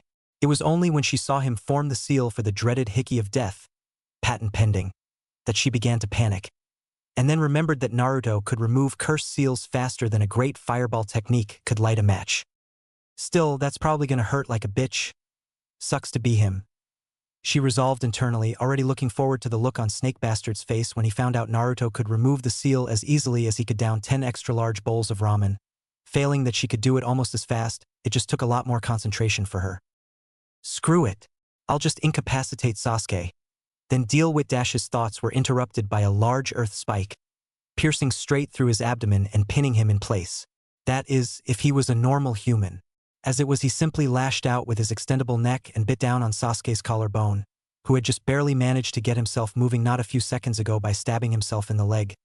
Really, you'd think he'd know better than to stab himself somewhere that would limit his mobility. Not that he could have escaped either way, but still, that was just stupid. Well, Dash, he began, as he regurgitated himself before getting cut off yet again by Anko. Do you seriously still not get the meaning of shut the fuck up? Yelled Anko. Insole dash. Bastard. Again, Orochimaru found himself seeing red. Reaching out for the portion of his chakra that allowed him to remotely activate the cursed seal, he pushed a little, expecting her to wince. Nothing. Confused, he pushed a little more, anticipating her to lose her control and at the very least fall to the ground and clutch her neck. Nothing. Frustrated, he put all of his will behind it, enough that most would be rendered unconscious, or at the very least in a writhing ball of agony. This time he did see something, however, instead of being in pain, she seemed to be giving a grin that would put the Cheshire Cat to shame. What's more, there seemed to be trails of thin, barely visible sealing script running the full length of her body. This can't be good, was all he had time to think before she charged. While her speed was nothing to scoff at, he could easily have avoided it if he wasn't paralyzed. What the fuck is going on? Were the thoughts of a certain snake Sannin as he sailed through the air and landed against the trunk of a nearby. His thought processes were steadily becoming more and more clouded as Anko buried what seemed to be an infinite supply of elongated kunai into his shoulders, arms, legs, and pretty much every appendage there was space to stab a kunai into. Within a few seconds, he looked not unlike an academy student's practice dummy and was well and truly stuck to the tree. Under normal circumstances, this would be fairly minor for him. He'd simply shed his skin and would normally be free of both the kunai and whatever was causing the paralysis, if not for the fact that he could no longer access his chakra. And then there was the pain. Centered on his left shoulder was an intense burning sensation, steadily growing, and within a few more seconds began to eclipse the pain of becoming an oversized pincushion. Soon, his vision began to fade. His breathing slowed to the point it was almost non-existent. The only thing that didn't fade was the pain, burning like the black fires of Amaterasu just under his skin and spreading steadily, coursing through his veins like liquid death. No, I can't die here. I am Orochimaru the Immortal. I am beyond death. interesting thing about the cursed seal of heaven that Orochimaru places on most people he takes an interest in. After it's placed, it isn't simply self-sustaining. No. What actually happens is a permanent link forms between the person who placed it and the recipient. This keeps a constant transfer of chakra to the seal in order to maintain the seal. Now, most of the time this link is too weak for either party to consciously detect, unless in close proximity to one another. To remotely activate the seal, like Orochimaru attempted to do with Anko, vastly increases the strength of this connection and allows him to exert, to a certain degree, his own will over that person. Unfortunately for him, this strengthened link. Their plan was foolproof except for one thing. The one thing that neither could have predicted, and it was doubtful that even the Snake Sannin knew of this feature of the cursed seals, which severed the user's tie to all cursed seals, essentially making them inert in the event of the user coming under attack via the link from the cursed seal. Whether this was planned, his final act in the throes of desperation, or just dumb fucking luck, they would never know. Unfortunately for Anko, the seal they had come up with also blocked her ability to sense the link, so the only indication she had of it being broken was H. The snake springing from his mouth and sinking its poisonous fangs into her arm. Okay, don't panic, Anko, you totally got this. Poison will be out of my system in a few minutes. I mean, that's what all those really bad tasting immunity boosters were for, isn't it? Yeah, I totally got this. He's got to be pretty drained after that, so I should be able to take him. Or at least hold out till Naruto gets here, then we can both take him down together, she thought to herself. Anko stared up at the sky. So drained she was struggling to keep her eyes open. I totally did not have this. She mused, mentally kicking herself for letting it get to the stage where she was too drained to even lock on to one of her markers, let alone teleport to it. So this is how I die then? Well, shit. Wait, I should probably be thinking positive. Well, there's the several hundred shades of pain and death the legendary kitty toucher will be going through when Naruto takes him down. Gotta remember to tape that when I'm in the afterlife, even if it will most likely take a few years for him to be strong enough to do it. Orochimaru was perturbed. No, that wasn't quite the right word. Puzzled? Quizzical? He was fucking confused. Yes, that was it. In all his lifetime he had seen people spit at him in defiance, try to flee, beg for their lives, and almost any other reaction you could think of, which is why the not-so-faintly sadistic smile on her face was so strange. In all of his past experiences, he was the one whose face that smile would often adorn, normally when observing the effects of some of his more painful experiments, or when he was planning to test out some new torture methods on one of the begging, pleading, and occasionally rebellious masses he had just defeated in battle. Given the last surprise his student had given him, he was more than a little cautious with his approach, until he eventually realized there were no hidden dangers, which mostly just added to his confusion. Looking over to Orochimaru, she dimly noted how his sword was poised to bury itself into her skull, and then it wasn't. Instead, it was already traveling through the skull of her Naruto. She had about a split second of registering that Naruto must have used a replacement technique with her before she saw Naruto solidly plant his boot into the Snake Sannin face. In that moment, Naruto, Anko, and Orochimaru all had the same thought. What the hell? What the hell? What the hell? Kurama, any idea what just happened? I'm sure that sword just went straight through my skull, but I didn't feel a thing, and there are no marks. What the hell just happened? Not a clue, Kit.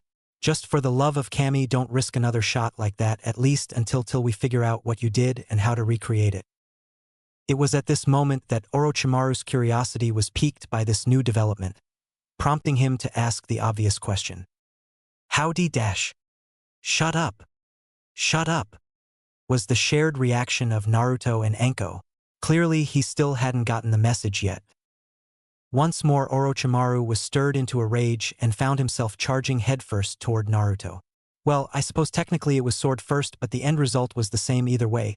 He overextended his thrust due to the rage-induced state, and soon found himself barely being able to dodge well over a dozen bamboo sprigs, far too many of which were aimed at his genitals for it to just be a coincidence. Seriously, get someone pissed off enough and they start making mistakes that would embarrass academy students, mused Naruto as he dodged yet another swing. But that sword is starting to really piss me off, he continued. Would release, Dragon Mask Shield. 1. The Snake Sannin stared on in shock as his latest attempt to stab the annoying blonde was stopped by his sword becoming wedged between the two separate halves of the dragon mask. It seemed Naruto wasn't worried about Pedosrus finding out about his wood release. Well, not quite what this technique was meant for, but I'd say it worked pretty damn well. Naruto nodded to himself as he watched the snake Sannin try in vain to pull the sword from the stone. He briefly considered yelling that he was not worthy of becoming Hokage. But it just didn't seem worth it. Given the minuscule chance of the snake bastard actually getting the reference plus, there was the whole not talking to him thing to consider. Snapping out of his internal debate over which would provoke the snake Sannin best, he came to the decision that he probably shouldn't be so concerned about it at the moment, what with the lives of him and the rest of his team hanging in the balance and all. Well, that and the fact that Orochimaru seemed to have abandoned his Arthur cosplay as useless folly, and went for the much more straightforward choice of creepy pedo tries to violate a 12-year-old. He didn't even need a costume for that one.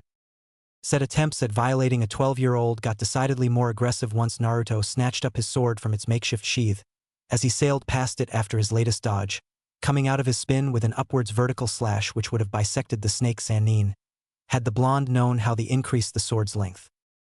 Approximately 0.023158 seconds after coming out of his spin and touching down on the ground, a thought occurred, or rather a sequence of thoughts.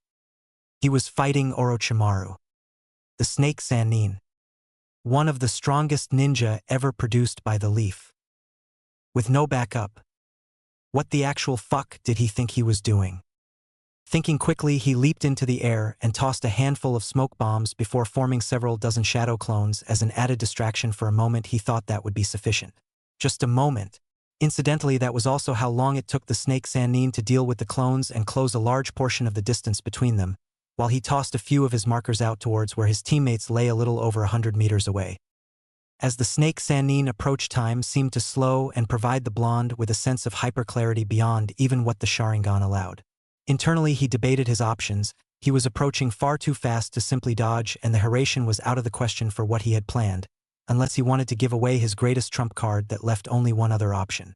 It was idiotic. It was insane. It was perfect. The plan was quite simple really. He would just cast Trickster Fox and make him think he was trying to dodge upward, whereas in reality he was really dodging downwards, and possibly slap a ream of exploding tags onto his genitals as he flew past. Not a word was said as he locked eyes with his target. Wouldn't want to spoil the surprise now, would we? In the moment Naruto cast the genjutsu, something odd happened.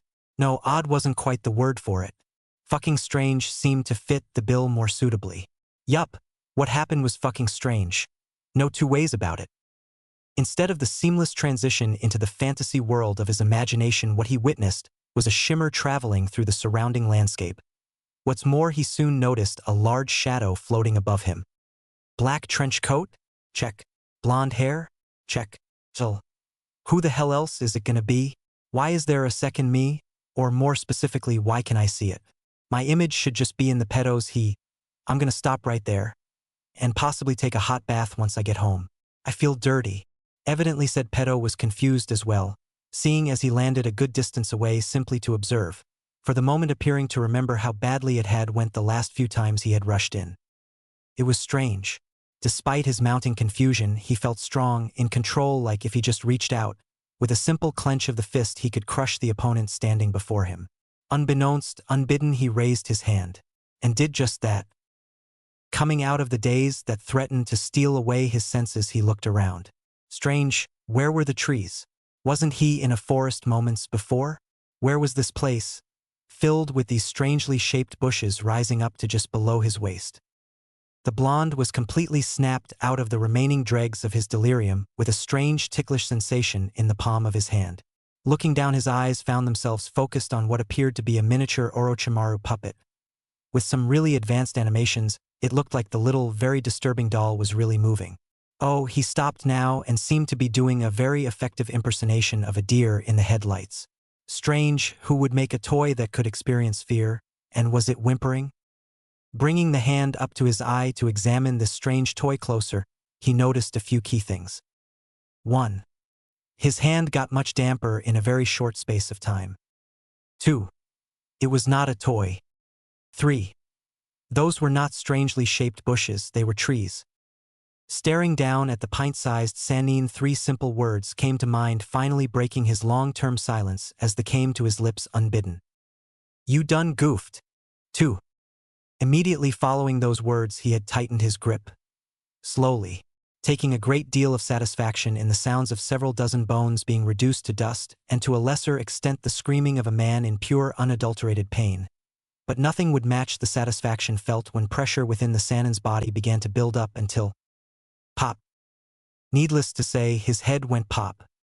The only thing to dull his enjoyment of this new development was the quiet voice in the back of his mind warning him that the real Orochimaru was still alive. Focusing on that thought, he watched as Orochimaru reappeared on the forest floor below. As an afterthought, he shrunk back down to his regular size as a clone materialized at his side. Not 2 seconds after the snake Sannin had reformed and recovered his senses, he caught sight of one of the blondes shooting him a 2-fingered salute before fading out of existence. Looking over at the second, he stared in shock as it gradually shifted into a miniature 9-tailed fox. Miniature being a relative term. Orochimaru quickly found himself in a mad dash to escape the jaws, claws, and occasional tail from the house-sized creature pursuing him with a vengeance. That day, while he may never have consciously realized it, Orochimaru developed a pathological fear of foxes, particularly those of the multi-tailed, nation-destroying variety. If one had witnessed the almost casual ease with which Naruto dealt with the snake Sannin inside the illusion, they would likely perform a double take or several, as he frantically used the Hiraishin to flash beside and toss her over his shoulder before teleporting the few hundred meters towards his 2 remaining teammates, and quickly remember why he never did sequential jumps with the Hiraishin as he tried to overcome the sudden wave of dizziness. He reached out to grab hold of both his teammates, and soon realized he was floating in the air upside down. Cue face plant as per the laws of gravity. Springing back up to his feet in a flash, he reached out to both figures lying prone on the ground, disappearing in a flash of yellow light the moment he made contact. Naruto and Anko's apartment. Cue several minutes of feeling like he had popped into existence at the center of a tornado, seeing as that was the only explanation for why it felt like the world was spinning faster than a toy dreidel. Even as the world seemed to right itself, it took him several moments to realize where, or more specifically on whom his head was resting. Just how long had she been awake? And when did she start stroking his hair? Turning his head in her direction, with no small amount of gratitude that the world had stopped spinning, he came face to underboob with Anko. He probably should have expected that. Shifting his head slightly to look over his companion's glorious chest. And it was glorious. Really, how could something be so soft and yet firm at the same time? And the way it jiggled during training. Anyway, back to topic, there's always time to appreciate the glory that was Anko's boobs later. "Sue, that happened," Anko drawled. "Yup, looks like," responded Naruto, taking a few moments to realize she was in fact not aware of his recent train of thought about her wonderful breasts. Then a few more to realize she was referring to the whole thing with Orochimaru. Barely as an afterthought, he dropped the genjutsu over his eyes, completely missing the look of surprise on Anko's face as he went into full swing. "I mean, I never thought we'd need to deal with the bastards so soon." Naruto. Let alone his puppets. Turns out one of them was an Uzumaki, by the way. Naruto. And why was the flying thunder god seal I placed on you not working anyway? Naruto. That got his attention. "What?" he asked, the confusion clearly evident on his face. "Your eyes." She trailed off, unsure of how to explain. "What about my eyes? This hardly the first time you've seen my sharingan." Giving up on a verbal explanation, she grabbed his arm and marched him into the bathroom, manually turning him to face the mirror. She waited. And waited. And waited. "Ha, well shit." He eloquently summed up his surprise. Sharingan eyes. Mangekyo Sharingan eyes. His Mangekyo Sharingan eyes. Omake the many S-rank secrets surrounding Naruto's training. "Yo, Gigi!" yelled Naruto, age 6, as he barged into the Hokage's office to hand in his bi-monthly training progress report. Strolling up, he casually placed it on the aged Hokage's desk and wondered for the 100th time why the old man didn't just use shadow clones to do the paperwork, but figured, just like every other time this thought occurred to him, there must be some reason he hadn't thought of yet as to why that was a bad idea and so didn't mention it. As he read over the report, he felt his jaw drop. "Third stage of the Sharingan reached already?" "Yup," he chirped in response. Sighing, the old man took out his S-ranked seal. Really, he didn't see the point in adding the seal to each page, seeing as the whole file was marked S-class as of the first day of training. But the village seemed to thrive on pointless bureaucracy. Wind, water, fire, and earth nature manipulation training finished? In 2 months? He asked, dubiously staring down at one Naruto Uzumaki. Yup, he chirped in response, as was becoming his custom. How? Was all the aged Hokage said, still staring at the page in shock. He knew the boy used shadow clones, but still, that destroyed any pre-existing records for elemental affinities training. Well, I started the first stage for all elements the month before month. The second stage is just that taken to the extreme, so the training with other elements helped me progress faster in each one. Wordlessly, the third reached for the S-class seal. Destroyed half the forest of death training to use the Baijidama, and then remade it with the wood release. Yup. Wordlessly, the old man reached for the S-class seal, stepped out from behind the desk and crouched down in front of the blonde Uzumaki. Ouch! What was that for? He yelled as he rubbed the spot on his forehead where the third had stamped him with the S-class seal. To save time, he responded simply, as he sat back down at his desk to finish his paperwork.